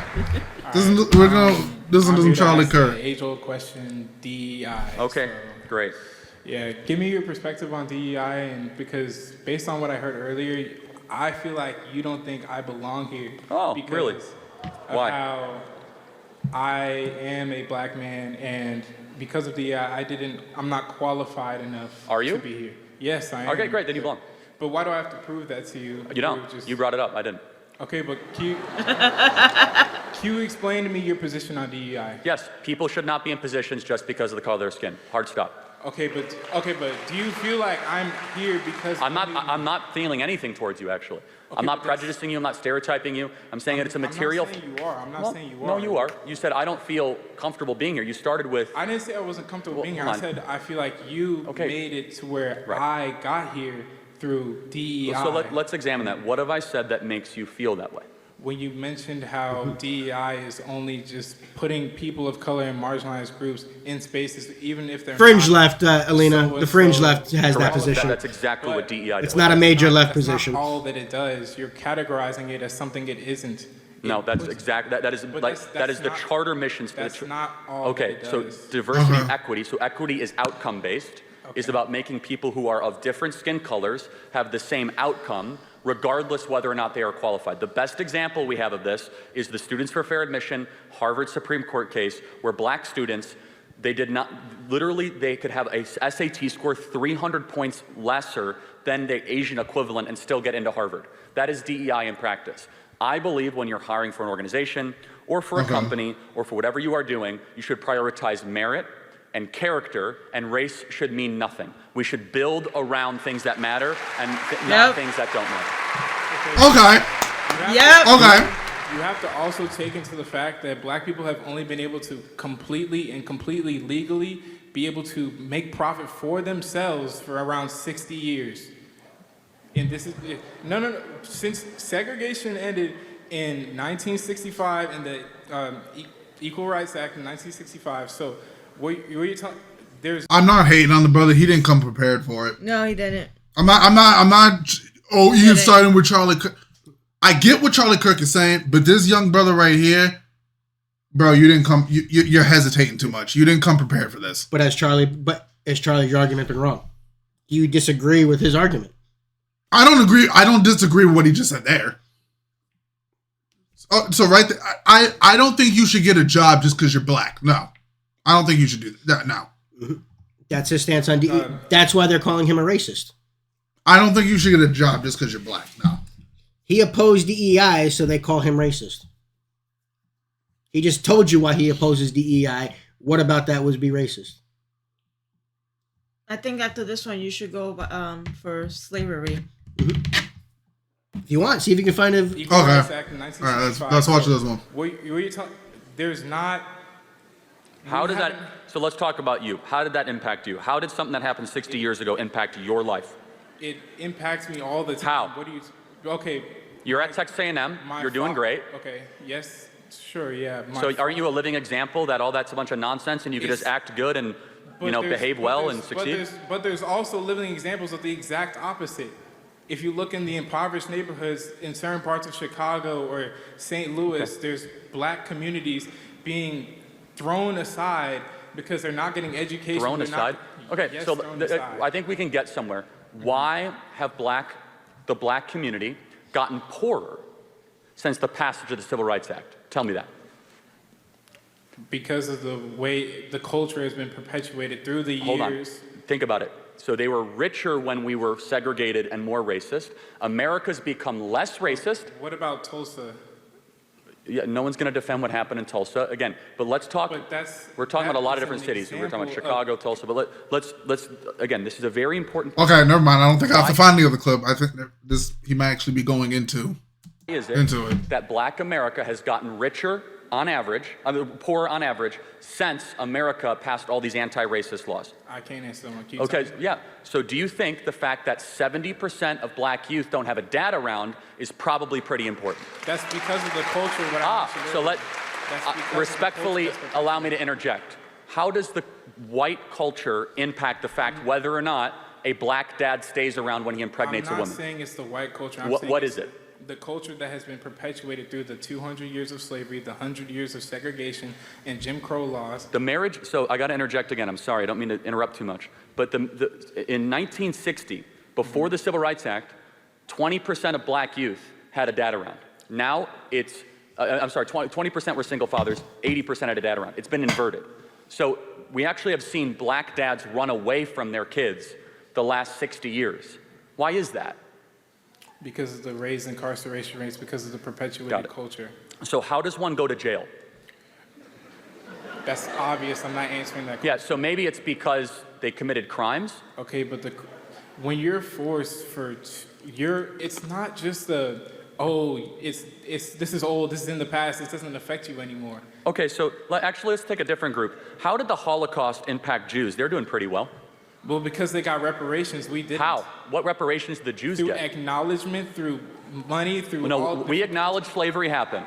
Okay, but you're sitting here and acting like it plays no role. No, but to your argument, the Holocaust was 80 years ago.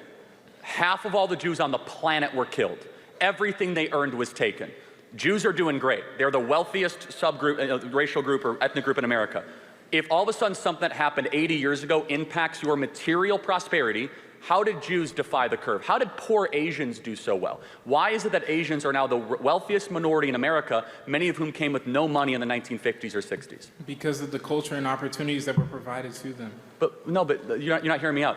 Black Americans have had the same opportunities. However, people still look at us like criminals every day. Hold on, but I don't look at you like a criminal. I'm not saying you do. I'm saying some people do. But I mean, do you want me to be brutally honest with you, or do you want me to be politically correct? Brutally honest with you. Okay. Do black people commit more crimes than white people? It's not even close. Okay. But you have to take into account the culture that has been perpetuated. Okay, got it. So we can agree on this. Do you mean internal black culture? It's not. It's deeper than that. Do you think, let's take time out. Do you think the average rap artist that a black kid in the hood is listening to is glorifying marriage and family and saving your money? that's what sells because it's a culture thing. It's not just within the black community. I agree. No, but hold on. Everyone listens to it. It's not just isolated. It's bad for everyone who listens to it. The point being is that black youth, as they are being raised, their role models are largely not glorifying staying with one woman, getting married, going to church. And if you're wrong, show me the black role models that are doing that. There might be a couple I could think of, maybe. But if it's about culture, you're right. The internal black culture has collapsed the last 60 years. We're no longer elevating the family. We're no longer elevating staying with the person that you're with. So our contention here as conservatives is that the systemic racism stuff is a bunch of rubbish. Instead, it's systemic bad choices. If you're a homeowner, you need to listen to this. When's the last time you checked on your home title? That's the...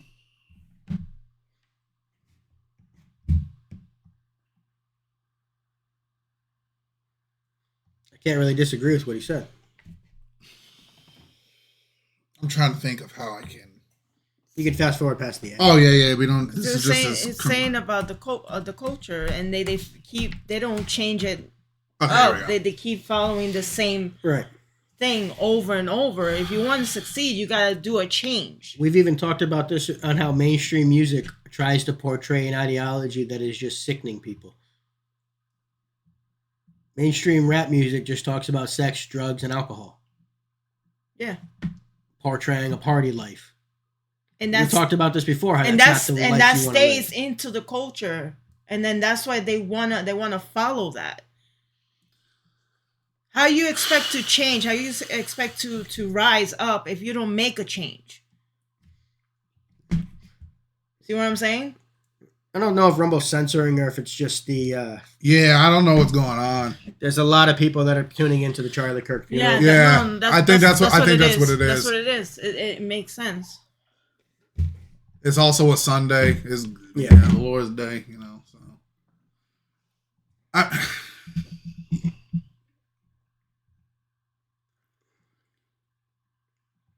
if I get mad at the questioning, I look like a hypocrite. So I can't get mad at the questioning.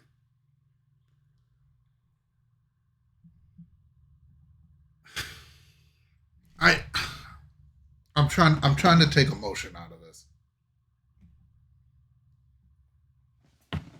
And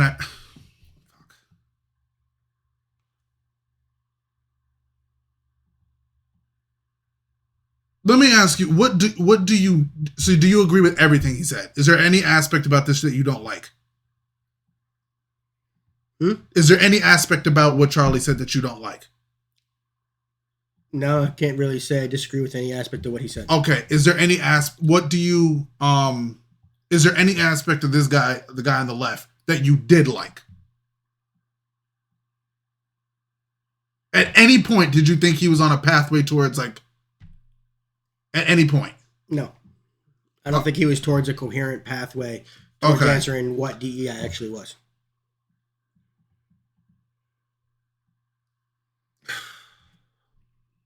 Because now it is not like, it's still the DI one, but it now is about the culture of what's going on within. And I gotta disagree with you, Alina. His words weren't weaponizing a rhetoric when he was just trying to get through and feed through discussion. Like he's having right here a civil discussion. This I don't think is the worst of what he said. This I can tolerate this. Like when Vito texted me when the actual shooting had happened, like I said, I don't hate the man. I just, like, for me, I don't like what he said about women. I just don't vibe with it. That's just me though. Like how it's his belief that women should just submit to their husbands. I don't fuck with that. That's just me.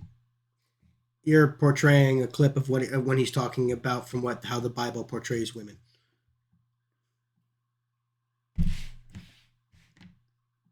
But didn't he say that though? It's a verse that's in the Bible. I guess you can call me. I don't fuck with it. I'm sorry. I'm sorry, but I don't fuck with it.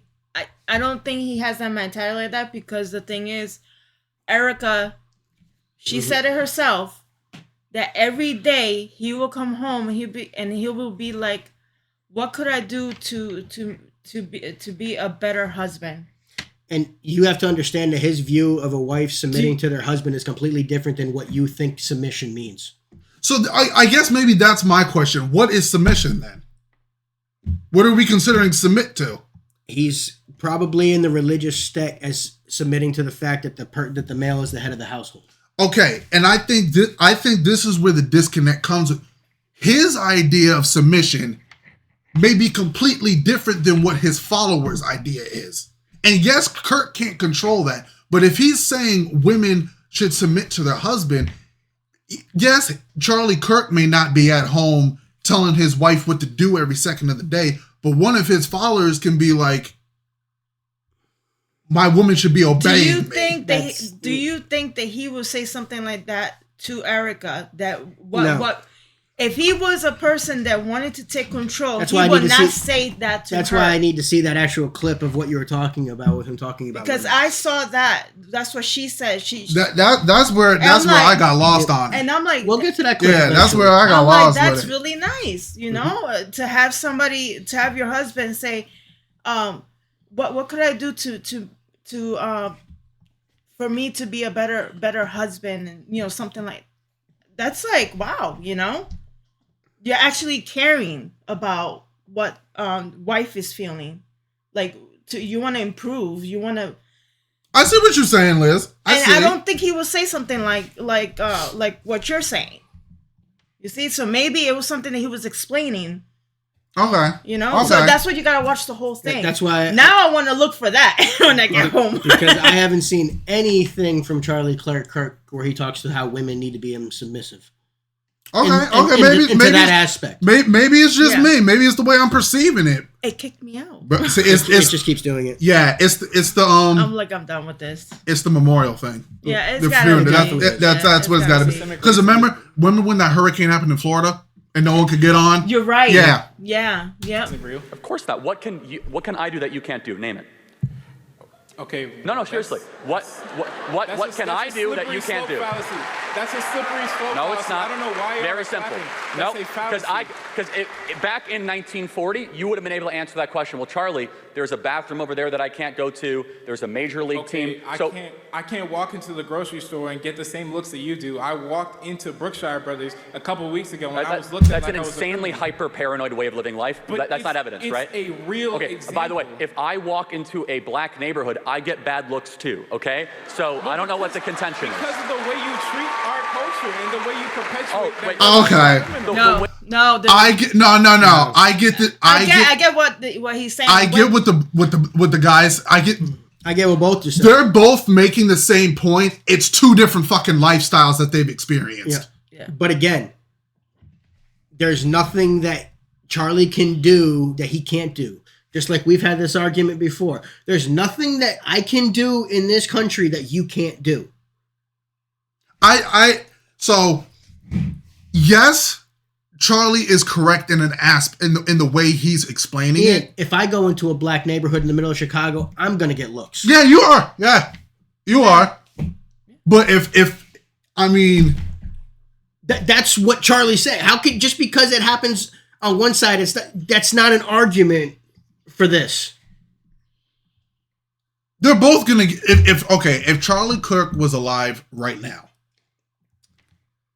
if he was on Rodeo Drive in California, if the black kid was on Rodeo, he's gonna get looks. If Charlie Kirk was sitting having a public debate in Chicago, in the hood part of Chicago, he gonna get looks too. They're both gonna get looks. I don't even think he would get looks on Rodeo Drive. I don't know about that. Depending on, again, how you're acting and what you're wearing. If he's wearing just that walking down Rodeo Drive, I don't think he's getting weird looks. I can't agree or disagree with you on that. I'm talking about Rodeo Drive. Yeah, bro, that's California. There's some racist parts. Yeah, not Rodeo Drive in Beverly Hills. I don't know, man. Beverly Hills. I don't know. There's a large black person. Walking into the stores, different. Walking down the street, I'm saying. Because those uppity rich people, when people, I could walk into the Rodeo Drive But store and they look at me weird. It's to me personally, it has not happened to me, but I can understand. I can 100% understand why some black people have been pulled over for driving a nice car. Yep. To me, that's racist as fuck. I'm sorry, but that's racist. But that is going to an individual case on that individual person that pulled them over. Just because you have one idiot cop doesn't make all the cops racist. No, I'm not saying. I'm not trying to say that. But see, bringing that argument is what you're insinuating. I'm not saying you are, but that's what they're taking. Perception is a motherfucker. I know. A statement like that, perception in the context of this conversation, that's what it says you're saying. Yeah, it's perception. Yeah, people just perceive differently. You're never going to be able to do anything about that. No. But that's why we need to keep it rooted into what actually what's racist to me might not be racist to my cousin. Exactly. Like it's But that's why you have to look at things at the bare bones, actually think about it. What can a white person do that a black person can't? Now in these days, in the eyes of the law. Not how a person's going to react or how this person feels. Them two could do the same thing. Okay? Them two could, he did it, he could do it. Your Rumble ain't working either, is it, Vito? Yeah. You see what I mean? He can start a business just like Charlie did. That's what I said. If he wanted to start a political organization right now, this young man can. Yep. He could do it. I see what you're saying. Okay. Look how quickly Black Lives Matter organization rose and fell. That shit gone, bro. But you see what I mean? That shit gone. Look how quickly something like that can form in this country. How is it that a black organization blew up so massively in a super racist area? How is that possible? Okay. Do you think that the Black Lives Matter organization would have been able to be created in the 60s? Oh, hell no. There would have been legislation against it. My point. Mm-hmm. Ian, you just proved my point. Okay.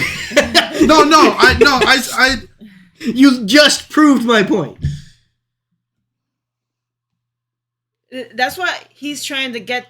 Yeah. What legislation would be created today in this day and age that would create a system that he could do something that he can't?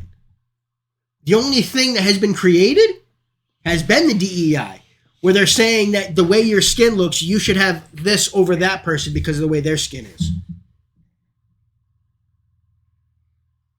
When your skin color has no basis on how smart or capable you are of doing something. Because if that was the case, George Washington Carver never would have been a thing. Neither would Thurgood Marshall. But he also came or Frederick Douglass. They also battled racism, though. Oh, yeah, because they battled through it. They were alive, where, like Charlie just said, they would have been able to answer the question Charlie said. Yep. Yeah. Yeah, exactly. Things have changed. Just because you walk into a store and get looks, you can put that argument on almost anybody for anything. You put a certain type of clothing on, you're going to get looks. Yeah. Look at the people with purple hair; they get looks.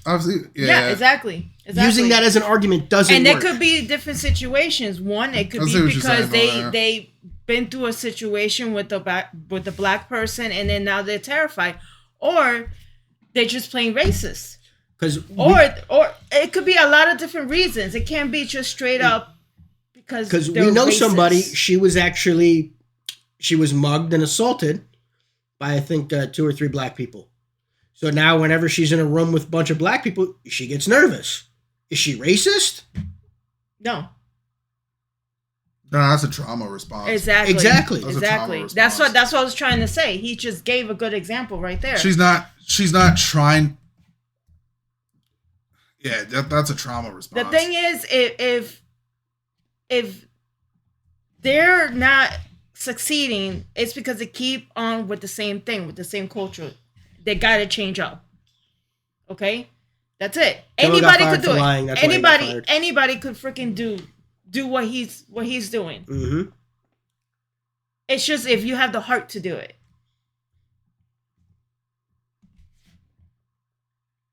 He succeeded because he wanted it. What's the chat looking That like? that child right there, he could do it. It's mostly Alina. Oh, is it just Alina in here right now? Alina, I would be reading, but my Rumble not working. Yeah, mine's forget it. Like, it just kicked me out completely. Vito's is the only one that's working right now. Kicked me out completely. So I don't know if you're asking me a question personally or not. I apologize. Yeah, I have no idea why Rumble's doing that. There's got to be. It's got to be because of the funeral. The funeral of Charlie Kirk. yeah. That it's live right now, so people are tuning in. That's got to be eating up all the bandwidth of especially everything. on Rumble. They're gonna probably be tuning in more on Rumble than on YouTube. Tell you right now, if Nancy Pelosi would have got shot in the neck, you wouldn't have seen people on the right out there cheering in the streets. I wouldn't, and I don't like her at all. No, I don't think you should be cheering the man's death. I don't wish nobody death. No, it's a bad thing. It's inhumane. You shouldn't have that thought. For people to have that thought, to freaking dance around on his grave, what else are they capable of? Kimmel didn't get fired because he disagreed with Charlie Kirk. Because if that was the case, he would have been fired a long time ago for his views. He got fired for lying and then trying to double down on it. Misinformation. That's why. Yo, do you see how much money Disney lost in a day? Yeah. They lost $5 billion. Mm-hmm. Oh, do we want to continue this, or do we want to look for another clip? Or whatever? Yeah, we keep going. A black neighborhood, I get bad looks too, okay? So I don't know what the contention is. Because of the way you treat our culture and the way you perpetuate. Oh, wait, hold on. The way we treat your culture, we have gone to such great calisthenics and ridiculous gymnastics to prove that we're not racist. In fact, it's the worst thing that you could be called in America. We had, during George Floyd 2020, we had hundreds of millions of dollars given to Black Lives Matter. I don't know where that money went. Did it improve material worth of He got a point. I'll give him that. And we actually do know where it went, actually. Yeah. And so, but going back to your main contention, when you practice DEI, because that was your main point, right? You are rewarding bad culture. You even acknowledge it. You are saying that someone should be there based on the color of their skin. We say skin color doesn't matter. If you want that position, work harder, study harder, and then you might be able to get that position. When we're forced into underfunded communities where schools are based off of property value, we can't. Well, actually, school choice is now the law of the land here in Texas, Okay, so well, that's not correct. Secondly, do you just expect a single-parent home to pick up and move into some rich neighborhood? Well, again, so let's go back to why are they the single-parent home? Because of the hundreds of years. Do you believe in the maxim or the belief that you should take responsibility for your decisions? It's not just one person's decisions. It's so much deeper than that. See, Why are you trying to? That's where you and I have a different belief. You believe in this. It's not. It's a fact. No, it's a belief. Again, you have to tell me then, why do Jews do so well? Holocaust didn't impact their material worth. How did Asians do so well? And by the way, even more so, why are Hispanics getting so much wealthier? If we were so racist, why are Hispanics all of a sudden gaining income the last 20 years? There's something. It's a difference in culture. I don't know why y'all are clapping. But it's a difference in culture. The way that each culture is treated is so vastly different. It's almost similar. But it's again, almost you have to similar. tell me, other than bad looks at the grocery store, It's almost similar. How else is your future, you as a man in America, not a black man, how is your future somehow restricted by racism? My natural hair is seen as unprofessional when I go into an office or workplace. When I walk around in certain places, people just assume, like I've said earlier, the dirty looks. When people think you are automatically the worst of the worst solely because we don't think that. You've interrupted me like 10 times because now. you think you know what white people think, and you don't. I don't know what white people think. Then why do you keep on saying you know what white people think? Because I've seen it. I'm not you've saying seen our thoughts? I've seen what people have done to me and people who look like me around the world and in America. How? But again, you are. Let's just make an example. You are here in the wealthiest country ever. Yes. At an amazing university with all the opportunity imaginable in front of you. And all you want to do is look backwards at everything that prevented you when you are a glaring example that there is no systemic racism and you can actually achieve your wildest dreams. Whoa, I never said that. Hey, I'm not the only black person who exists out there. There's so many people who this culture is affecting to this day. Do you know black Americans are the richest black people on earth? What statistic Africa. is that? Okay, I need you to pull that up like right now. You can. Black Americans per capita on average. Can you pull that up? I'm hosting an event right now. I don't know what to tell you. But anyone can fact check me on this. So you cannot find a black majority country or any country where black people have significant representation where they are as well. Pause it. Even the poorest people in America are in. Go do a search real quick, Ian. Go search where the blackest black population is in the world, where they live. Where the richest black people in the world live. We'll fact check that right now. Oh, that's right. We spoke about this before. Mm-hmm. Richest black people in the world live.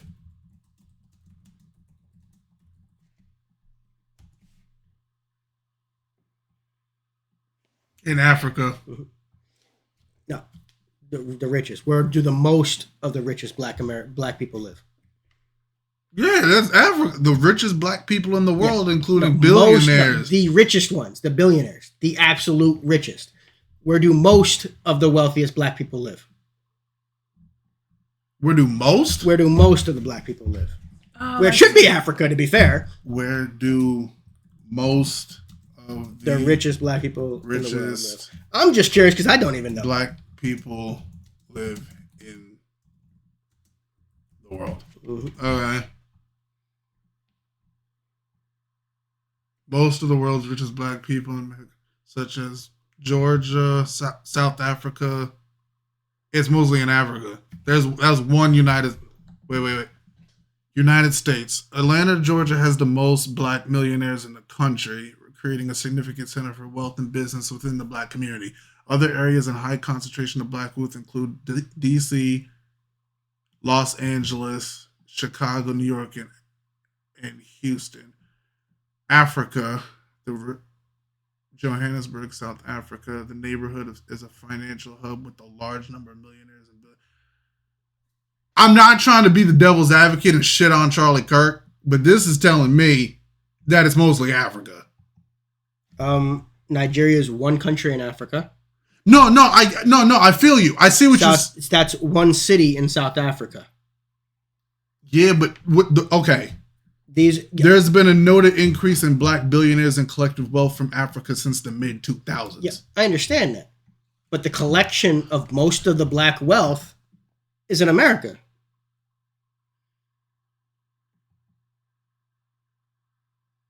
But if we hit back here, the richest black people in the world. The absolute richest. That could be 3. Okay. Ian. I'm just reading. Ian, look at the NFL. Yeah. Okay. All right. Where else do you have? Yeah. Where else do you have that large concentration of millionaires? Between baseball, NFL, and basketball. Okay. No, I agree with you. There's a lot of. I agree with you there. There's people getting millions for. So most of the concentrated wealth of black people in the world are black Americans. Black Americans are the richest black people in the world. That's what Charlie was saying. I was asking where the concentration of them live. Okay. Like if you searched which country has the most black millionaires.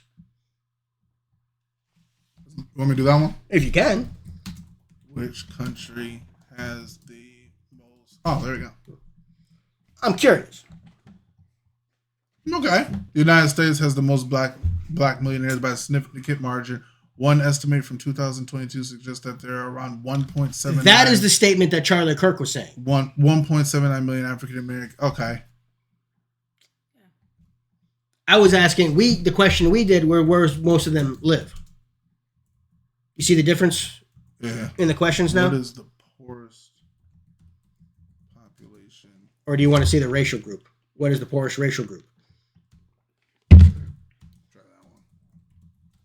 I think it's white people. Because there's just more of them.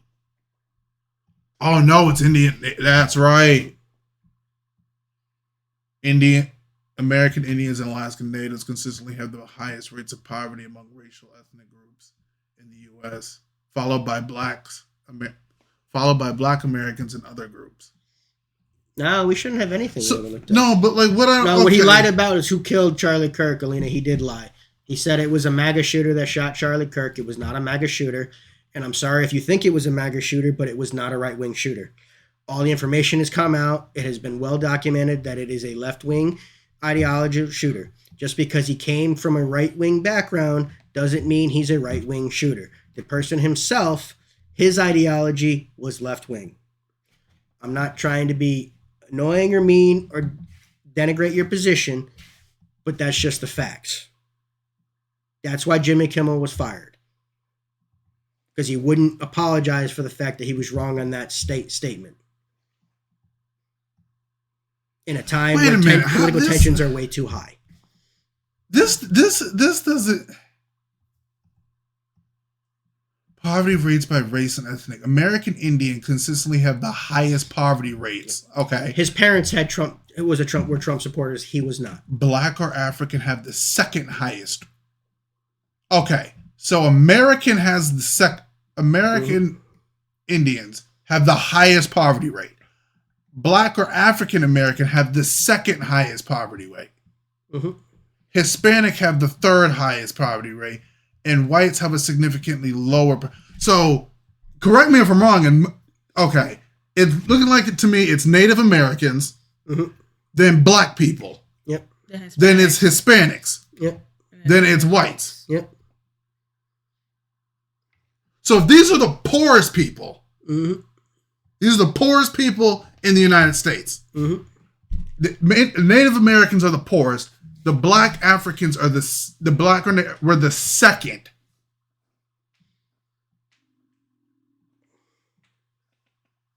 Maybe I'm confused. Like, to me, this is looking like we poorer than the white people. The way I'm reading that. Am I reading that incorrectly? No. Okay, so I guess what I'm not understanding. How are we the poorest poverty rate when we got the richest Black people? Because when you got to look at it the whole thing. Black people make up what, 20% of the population? I think it's 14. 14? Okay. Yeah, I think it's like 13 or 14. So 14% of the United States population and 1.7 million roughly are millionaires. So that means if you're Black in America, you either have a higher chance of being extremely rich or super poor. Yeah, there's like really no middle class. You are an outlier. Essentially, is what the stats are saying.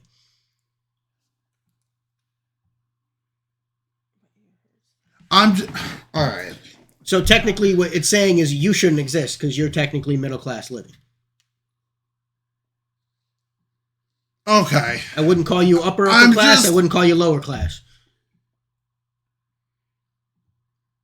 You're not getting a private chain. Maybe okay. I like.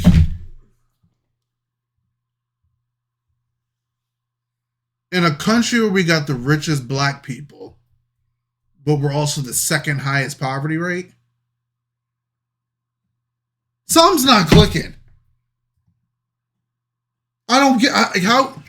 Maybe I'm just not looking at the numbers correctly. It's just because, Ian, you can put stats in any way you want. Yeah, see that's like, I get it. Like how it just said, Americans have the most because it's Black millionaires. It's the second highest chance at poverty rate. That doesn't mean they are.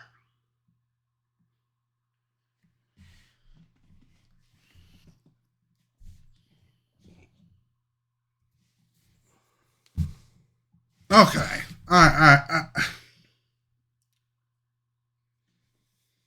Alina, the picture that you're referring to of him with the Trump shirt, that was an AI doctored video. I believe that has already been debunked as well.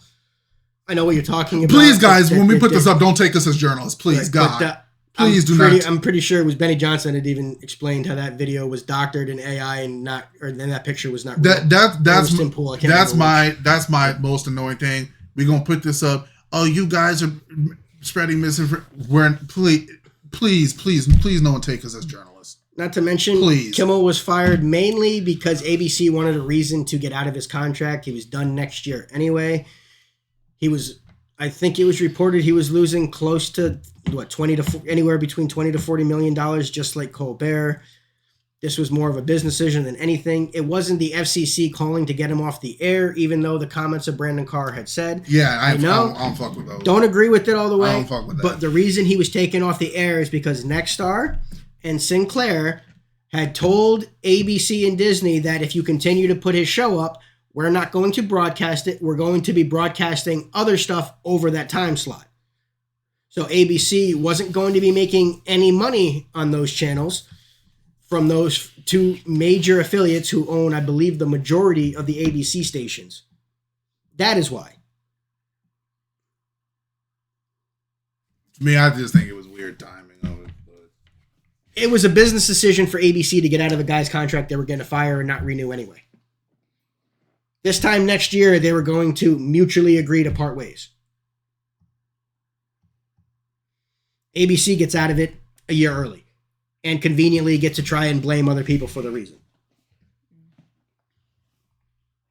Do I believe he should have got fired for what he said? I don't think he should have. No, but I'm not going to defend him for getting fired. Yeah, I don't think the way, like, how he said it immediately after, the timing's weird to me. I get, like, if you want to say the ratings game, okay, the rating, but like as soon as he said the thing about Charlie Kirk, then you're gonna let him go. The timing's weird for me. Again, I'm sorry, the timing's weird. Again, Ian, if you're a business that has a show that's losing $30 million a year, and you see an opportunity to cut that off, yep, they saw their opportunity. They're getting rid of it. They had a chance to say he violated the morality clause in his contract, so they can end it. I'm not arguing the ratings thing. I looked it up that it said his ratings were declining. I know. I'm not arguing the ratings thing. It's just convenient that they're able to say he was fired to me, for it. I think that's the weird shit about it. The fact that this is just a business decision that they're conveniently trying to keep it so that ABC doesn't get muddied up for it, even though they are getting muddied up for it. Yeah. They were trying to get out of paying a guy for another year where they're already losing money on it. Yes. Should he have gotten fired? No. Am I going to defend him for getting fired? No. Because again, you can pull up his comments from when Roseanne got fired. He was laughing and happy about it. Same thing when Tucker got fired. Same thing when Megyn Kelly got fired. There was no rearing outreach and anger over these people losing their jobs. And Tucker was the #1 rated show at the time. The one part that I'll agree with the one thing I really agreed with on Candace Owens is I don't care what side it's from. There should be no laws on hate. There should be no laws on speech. Yeah, I agree with that 100%. There should be no But that's not what we're talking about. Yeah, once you limit what people can say, you don't have a free country anymore. I agree with you on that. But Kirk was right. Black Americans are the richest black people on the earth.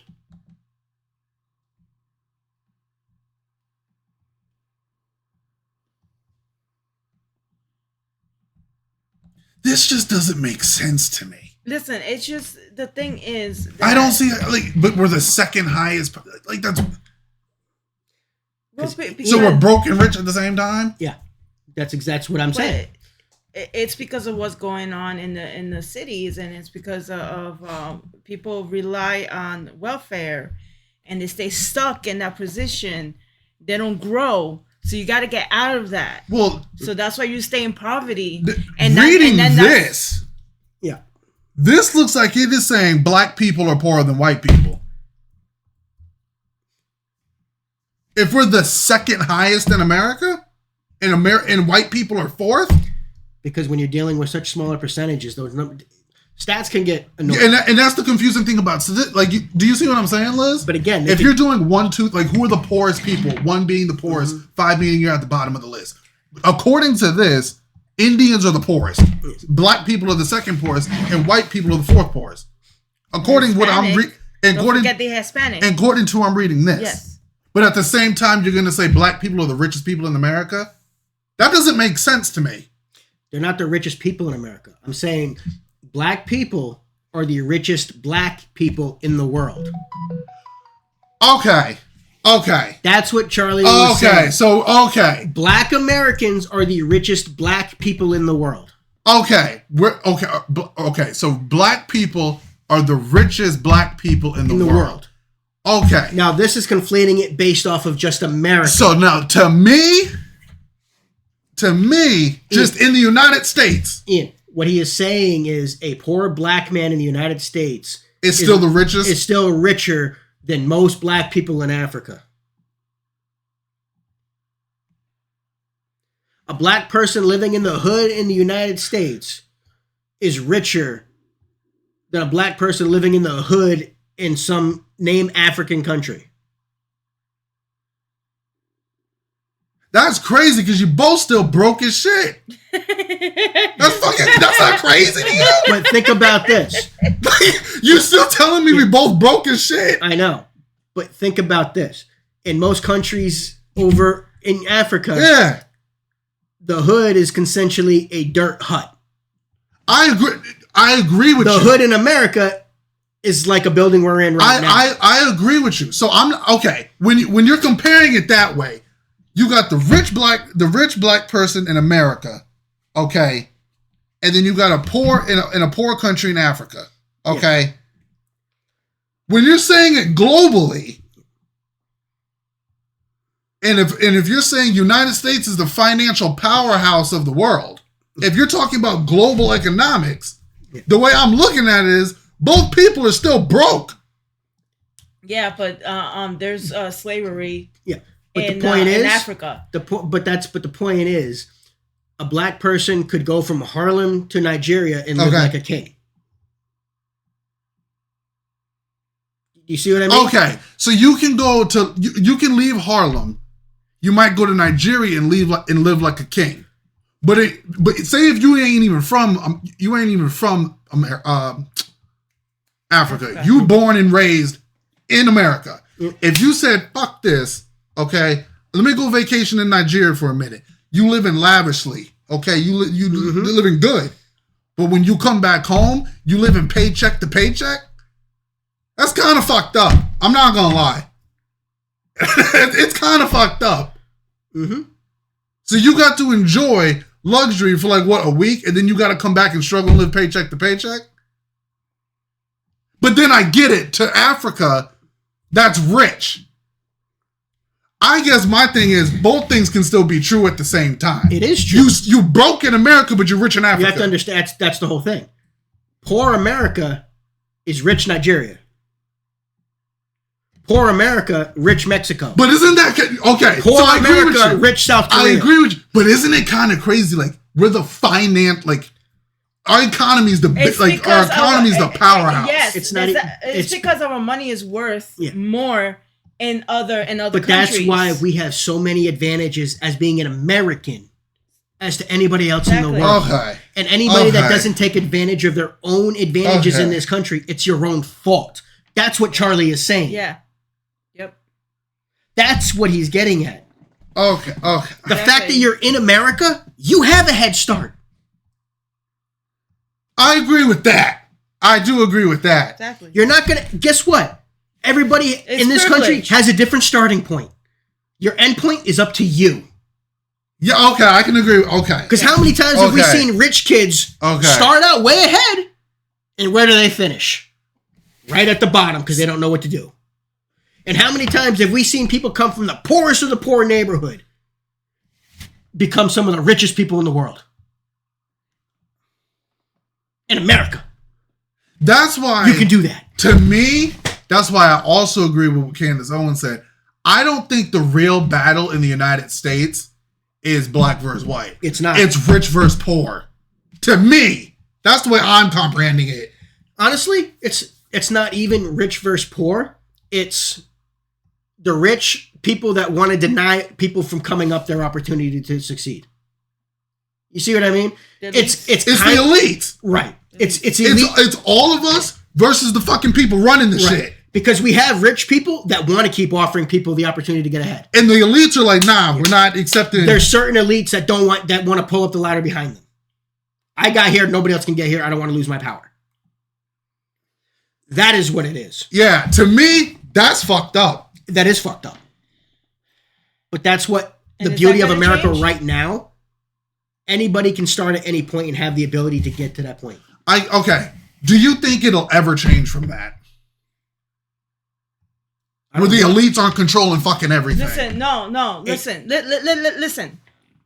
The whole thing is, long as you don't step on their foot, okay? Long as you don't get into that part, into that other side. Okay. Deep in, because remember, the elites are also into politics. True.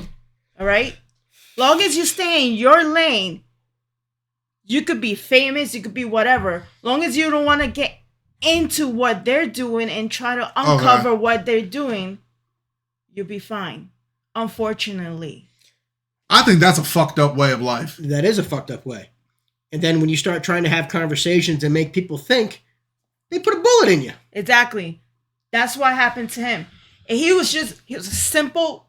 Because I think we've all agreed the big money in politics gotta go. Oh yeah, we've all that shit gotta go. The lobbying shit gotta go.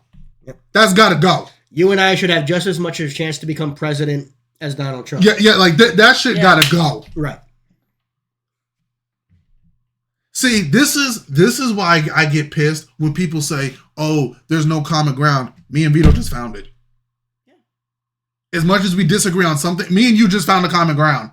So this whole thing that, oh, there's no common ground, I don't buy that argument.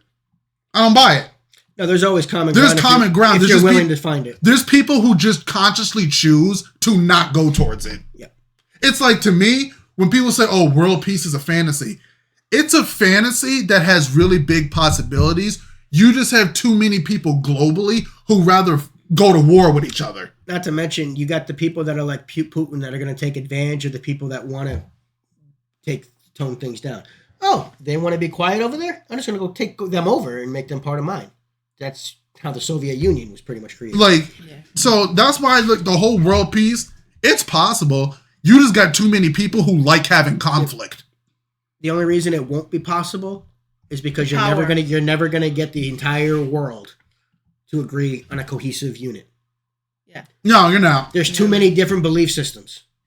Yeah. Americans believe differently than the people in Greenland who believe differently than the people in Germany who live differently than the people in the Middle East. It's all love to my Muslim people, but you got Muslim extremists who believe that, their religion is better than Christianity. You got Christian extremists who believe their religion is better than Islam. Yep. Wow. That's why there won't be world peace. If you really look at it, it's stupid. Because there's room for all of us to thrive. But again, you're always going to have the stupid extremists from whichever angle you want to go. You'll always have that extreme person that's going to want to take advantage of the people. Yeah, it's all about the power. It's all about power changes people, man. Exactly. There's always going to be somebody that craves for the power, that craves for control. Damn. Okay, there's always going to be that. And then money does not help. Nah, the dollar sign, it's right there. That's if right. You're gonna money be is the root of all evil. The problem with it is to a lot of people, money is their god. Money's their god. Yep. The dollar is their god. What can I do to get the next dollar? Yep. And honestly, you got to just look at the money as a tool to use things. You can't let that be the root of who you're being. Because once you die, you can't take it with you. Exactly. If I had billions of dollars right now, I'll be freaking doing a lot of things to help other people. Yo. What else am I gonna do with that money? Oh man. Yeah. I think we having good conversation. What y'all think? I think so. I think this is a good conversation. I ain't mad enough. People be seething. I'm like, what you seething for? We might have had a little contentious at times, but it's. No, yeah, I got nothing but love for Vito. I ain't mad at the brothers. I ain't mad. Do we want to do we want to finish this one, or do you want me to show you the clip about the women in submission thing? Yeah, go look at that one. We'll find that. All right, I think we've gotten enough from this clip. Yeah. And then could we end it with Dax, because Dax did a song with Charlie. Okay, let me see. Oh my God, that's right. He was in whatever podcast. I forgot about that. Yeah, he went there a couple times. Yep, he did. Okay, here we go. Maybe this one. I'm interested about talking about is submissiveness. This is related to dating here. Okay. Nick, could you find that umbrella picture? And I'm curious, Charlie, if you kind of agree with this kind of, I guess, the biblical order of like a relationship. Nick, do you know what I'm talking about, that umbrella picture? So going around the table, starting with you, do you think when it comes to dating, women ought to be submissive? You watching your fantasy? You with it right now? What you doing? I'm blowing this kid away right now. I'm just upset I didn't play. Thanks. I'm not the only one that you put out there. I see the numbers going up, Vito. I'm up 82 to 22 right now. Damn. All right, let's go back to this. Yeah, that's my bad. My bad. Yes. He's got a lot of points on his bench. Many women follow. Okay. Generally. To a degree. To a degree. No. No. Whatever works for the couple. Okay. I don't care. Don't care. If the man is deserving of it. If he's deserving. Depends. Yeah, absolutely. Yes, the wife should be submissive to the husband. Nick, could you pull that photo up real quick? Okay, so. All right, let me hold on. Oh, well, they're going to talk. Hold on. Husband, I believe that. Wife, and you agree? Yes, but the key is that the husband must submit to Christ. That's important. Is that if the husband fails to submit to Christ, then the wife no longer has to submit to the husband. Oh, I see. That's the kicker that is not talked about. See, I've never heard of that point when people talk That's about true. submissiveness. They always I bet you never heard that aspect of his argument. Okay. I never heard of that part. I didn't hear. But what I'm questioning is, what is submission? He's gonna explain. Okay, here. They all agreed that you should if they're deserving. No, only she did. She did. This one in the middle said whatever works for the couple. She's the only one that said no. She said no. But most of that is agreeing that they should.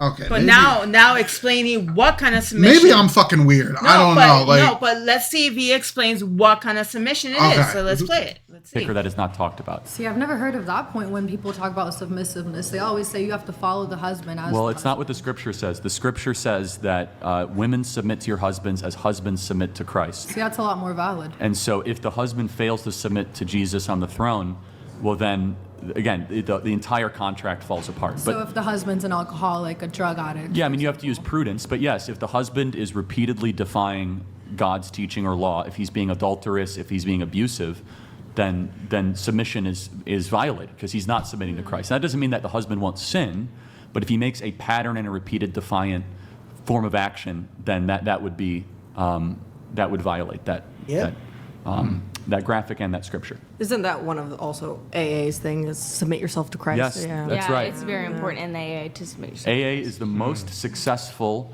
model to how to free people from addiction, and the reason, and they've tried to replicate it, is because in AA, it is a uniquely Christian or Judeo-Christian thing. They have to admit God. I think when you're very down Pause that real quick. about yourself and Alina, he became more than a podcaster when somebody decided to put a bullet in him. You don't decide to just shoot some random podcaster. The killing made him a martyr. I'll say exactly. Yeah, I did. Which I don't think you should do that to humans. It's not the fact. It's the fact of how he was unalived because of what he was talking about in the situation. And he might not have made an impact on your life, Alina, but this dude made an impact across the world that a lot of people did not realize. He was not just some podcaster. I didn't really watch his content like that, but I know my little brother did. I know a lot of young men that looked up to this guy because he was saying things that they believed but were not afraid were afraid to say. So, and piggybacking off you, Alina, I don't know if this helps in just I don't want to say comprehending. I don't know if this helps in the conversation of it, but what I'll say is Vito, the way Vito just described it, if that's also how he sees Kirk, then I got no issue with that. What I think is, I don't think anybody should like demonize you because you didn't really vibe with what he said. No, nobody should demonize you for that at all. Alina, No. that's your belief system. Yeah. That's 100. If you're saying you don't like Charlie Kirk at all, I don't think you should be demonized for that. No, not at all. I don't think you should. And the fact that some I just people hope you're not celebrating his death. Yeah, I don't think you should celebrate. That I would disagree in. Yeah. But you're entitled to your own opinion. If you say, I don't like the guy, then you don't like the guy. Like to me, Alina, I'm not crying. To me, but that I'm not saying ha ha ha. Like, you know what I'm saying? Like, I'm not laughing. But I'm not mourning his death. I didn't know the dude personally. Okay. From all I know from Charlie Kirk is this being on a screen. That's all so I'm not gonna mourn him, but at the same time, you can see vigils that have gone all over the world for Charlie Kirk. There have been other people, world leaders have been assassinated. And I think I think the part that's getting people with it's the religious aspect. Yeah. I think that's what it is. And a lot of people didn't vibe with his religious view. That's fine. If you ask me, I don't think atheists give a fuck. Like, that's just me, though. I don't think they give a shit. But they're not. There's not giving a shit and being disrespectful. Yeah, there's been people out there that they heard about what happened to him. They wanted to find out what is it that it caused this tragedy. What ended up happening with them was they picked up the Bible. Mm-hmm. Because they went and they search him up. They're like, this man didn't do nothing wrong. Okay. You see what I'm saying? There's been a lot of little. What was that little sign I had? What was that little sign he had up in there? I've seen his clips before and stuff like that. When I heard that he got shot, I was crying. I was crying, and then I started watching more of his videos. And I see the reason why I didn't cry. He is impacting people. He impacted me. He impacted him. He's impacted people all around the world with his death. And it goes more beyond than him. You see what I'm saying? I see what you're saying. To me, when I saw it happen, I was like, shit, here we go. I just like, because I knew the bullshit was coming. And nobody, you can smell the bullshit through the phone. And nobody's worshiping him or nothing like that. It's what he was about.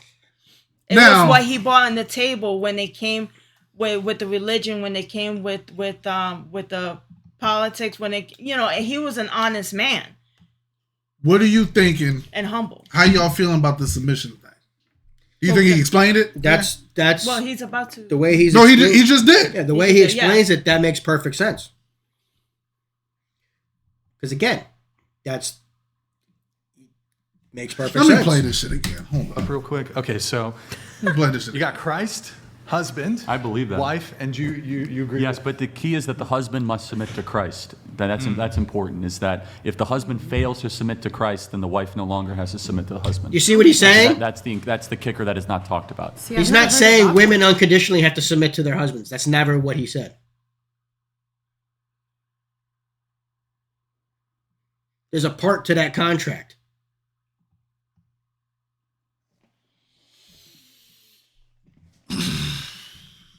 Which is why she agreed with him.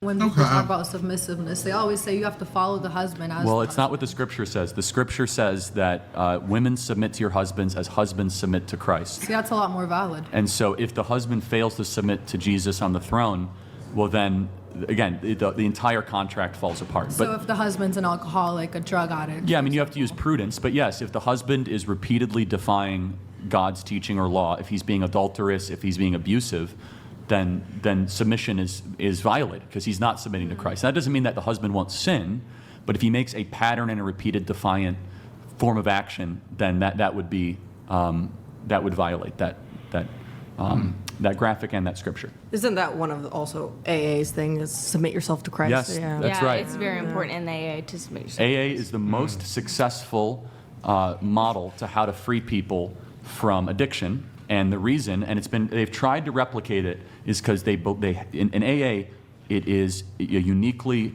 Christian or Judeo-Christian thing. They have to admit God. I think when you're very down about yourself and down in your own life, it's very easy to accept God into your life. Like otherwise, it's a lot harder for other people. But when you're experiencing something like addiction, it's a lot easier to bring God into or accept a higher power. When you're down on yourself, it's like, oh, this is when I can accept a higher power, because you don't want to kind of blame yourself. You want to like be like, oh, it's a bigger power that's happening. But it works because they realize that there is a God, and it is not him. I'm not him, essentially. So that there's a higher power. I think my thing with it is I think I'm more agnostic. I think that's what I'm trying to. I'm realizing. But even agnostic people will sit there and say there's a God. Yeah, but the majority of agnostic people believe that they start to believe something once they've seen, experienced, or had some experience with it. Mm-hmm. To me, like just saying God's real, to me that's faith. When you're agnostic is like, no, I saw that ghost. To me, I saw that ghost. But do you believe there's a God?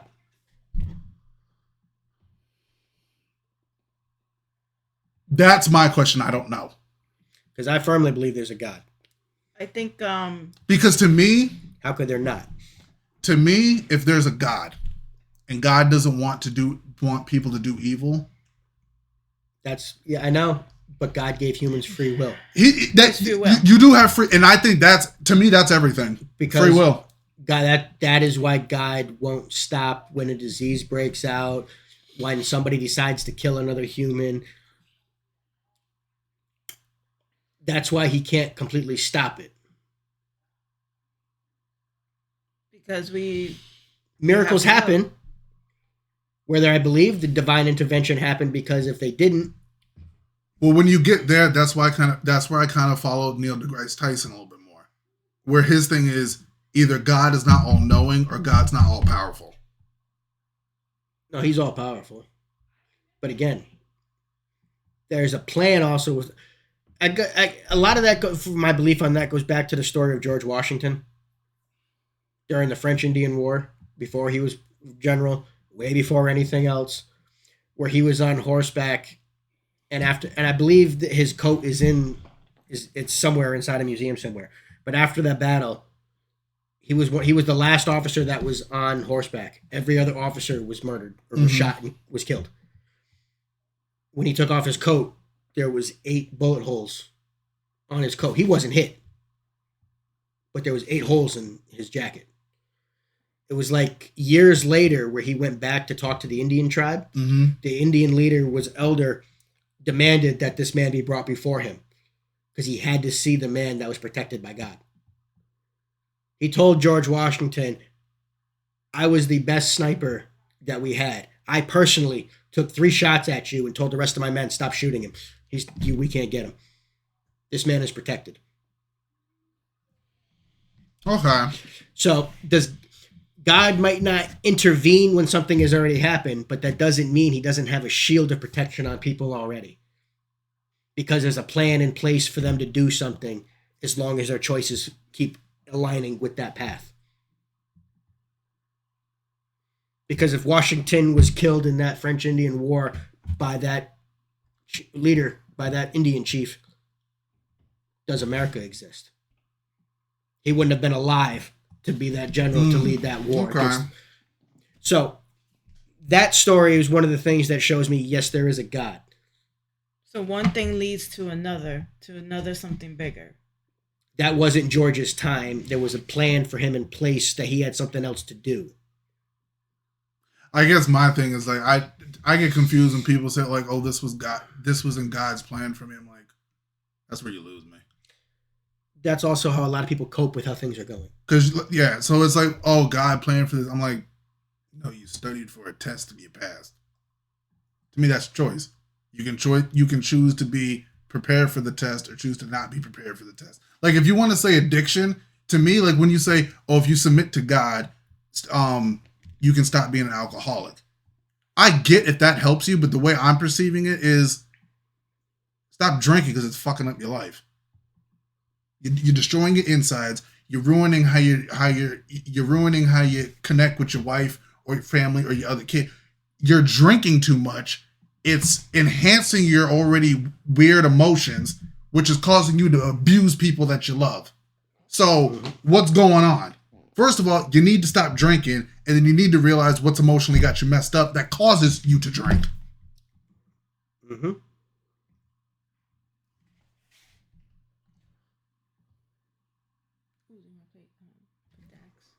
Oh yeah, I'm with that. Damn, I really wish I could see the conversation. Yeah, I'm kind of tight, bro. But I agree with the middle girl. I think you got to do what works for you as a couple. That's just me. But when you actually see how he talks about submission of women, doesn't it change your whole? Well, I get when he say like when you're talking about like the chain of, it looks like a chain of. Yep. What's that phrase? Chain of command, I guess. Chain of command, I guess.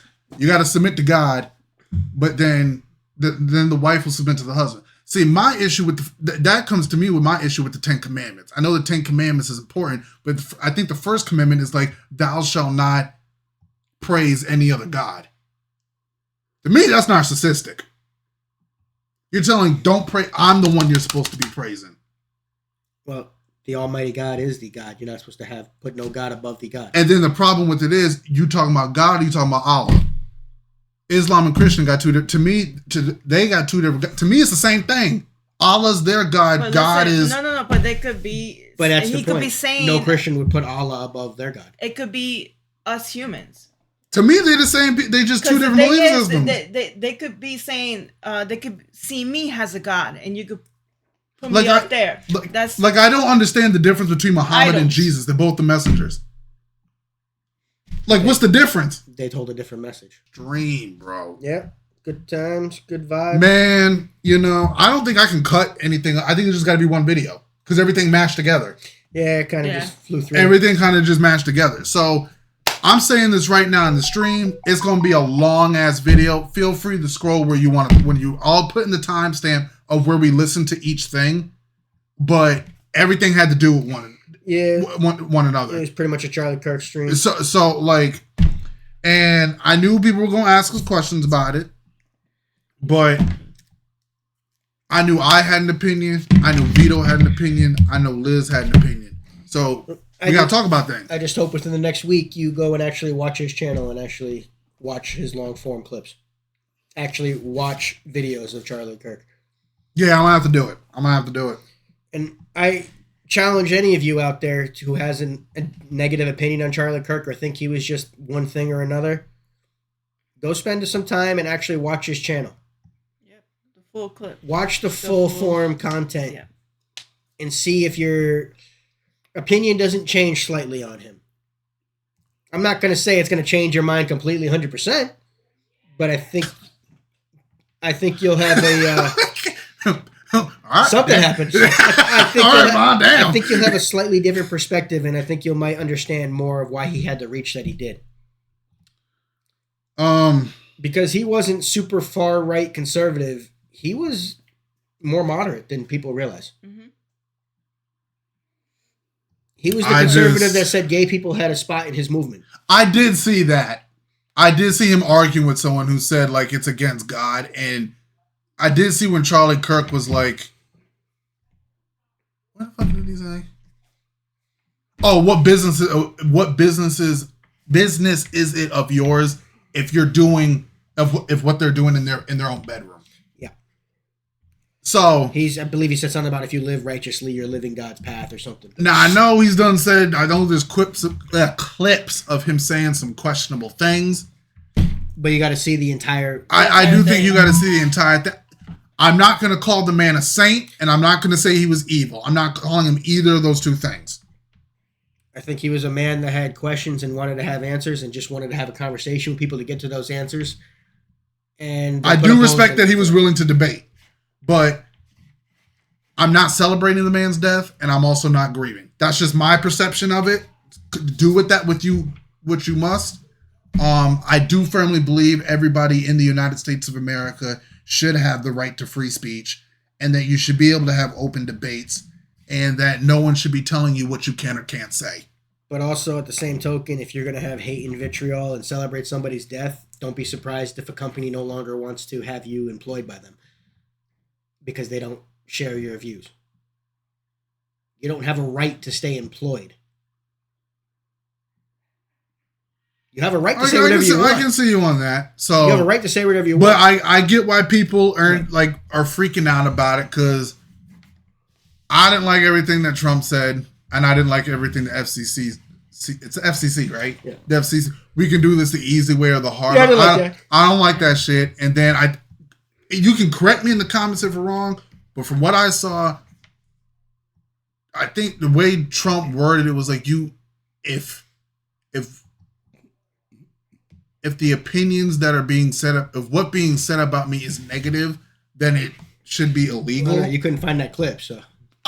Bro, I swear to God, I saw it all day this week. I don't disagree with you. It's just for some reason YouTube don't want to have it. You would think YouTube, who is no friend of Trump, would have had that clip on there. I thought it was a big thing. You had Megyn Kelly, you had Candace Owens, you had Ted Cruz, you had Tucker Carlson, all be like, yo, Trump, chill the hell out. On the hate speech thing, which I agree with. On the hate speech thing. Pam Bondi, we're going to target you if you have hate speech. Yeah, that was wrong. You got mad when people were saying that during George Floyd. Now you want to use it? No, we're not doing that. No shit. Vance Jones said he was wrong about Charlie Kirk. So, but man, it's some questionable times. I will say this. We do not need civil war. You don't want whatsoever. Civil war. You don't want civil war. We do not need that. That should not even be an option. I'm not gonna go to the whole AIPAC thing. I kept seeing people saying Israel's funding our Congress. I don't know how accurate that is. I'm not gonna go on. Have you heard about that? What? Israel's funds our Congress. I don't know how accurate that is. They do not. They're just mad about AIPAC, but there's other things. But it's not. Israel does not run the United States. I get tired of this. But I will say this. I don't want any innocent people killed. If I see people are upset about what's going on in Gaza. I don't want anybody getting killed, man. I don't want anybody getting bombed. I don't want any of that. But Hamas is a terrorist organization. We've gone down this before. I don't think I vibe with Netanyahu. I don't vibe with Putin. I don't like governments that try to control people. I don't vibe with terrorists. I don't vibe with terrorists either. But I think a government can be a terrorist. True, but I don't vibe with terrorists, and I don't vibe with government control. Israel was the one attacked. Israel's the one that kept being attacked. Who broke the ceasefire first? Palestine. I keep seeing this Palestine, and then I keep saying, well, Israel broke it first. I don't know which one's true. The Palestinian people didn't. Hamas did. See, that part, I'm seeing Palestinians broke it. I don't know. But I think you want to wrap it up there? Yeah, because we could get going into another discussion. We can get going. Yeah. But, guys, no violence, man. Look, Don't incite any violence. Let's keep the peace, man. We don't got to incite violence towards each other. Yeah. There's no reason for all this hatred and anger. We don't need civil war. We don't need the country to split from each other. You can have peaceful conversations. Me and Vito each got a little loud, but I'm not wishing no hate on him. Nah, never. Vito, good friend of mine, bro. I'm not hating. We do. It's okay to disagree. The Browns beat the Packers. Damn. But guys, I know it's only us three, but for the rest of the video, people see it. I just hope everybody, stay safe, take care of yourself. I'm gonna say it. Be wise with what you say. I'll say that. Be wise with what you say. Be wise with your actions. And we all gotta work together to make the United States better. Because if you're asking me, I have trust in America. I don't trust anybody in the United States government right now. You know what's sad about that? I'm not messing with the U.S. government. That's exactly what Charlie was trying to do, and they put a bullet in. Democrat or Republican, I don't vibe with any, because whether you want to talk about the Israel thing, whether you want to talk about the Epstein thing, I think all of y'all are fucking lying. All of you. All of you. On both sides, Democrat and Republican, all of you are fucking lying. We're never going to know the exact truth. You're never going to get this client list. But honestly, that's what Charlie Kirk was doing. He was the only person that was trying to sit down and have conversations with both sides and get everybody to try to find common ground. So everything that you just said you wanted to do and you want happening, he tried to do, and they killed him for it. So shit's getting crazy out here. I know what you want, but I'm not a liberal. I'm not a conservative. Oh, Ian hates America. Never said that. I love America. I don't always vibe with the government. And right now, I never vibe. I don't trust the leadership. Okay, I don't feel like I have leadership. That's just my personal opinion. Wait. You felt like you had leadership under Biden? I'm not saying that either. I don't think Biden was the savior either. I'm saying clarify. No, I don't think Biden was the savior either. I don't that's think what people are going to think. I don't think Republicans are the savior. I don't think Democrats are the savior. I think both parties are full of shit. No, I think the savior would be if people turn their way back to God. Like, stop. Like, you expect the government to be honest with you? I'm like, that's crazy. They're never going to be. They're never going to be. So whether you're a conservative or liberal, you have your right, but you heard it here. Ian I don't trust either side of the government. That's just me. Okay. Mm-hmm. But thank you to all people who continue to follow us. Keep the conversation going. Always about open conversation, man. Open. I don't wish Can't bad wait to on see any. the comments on this. Oh, bloody hell.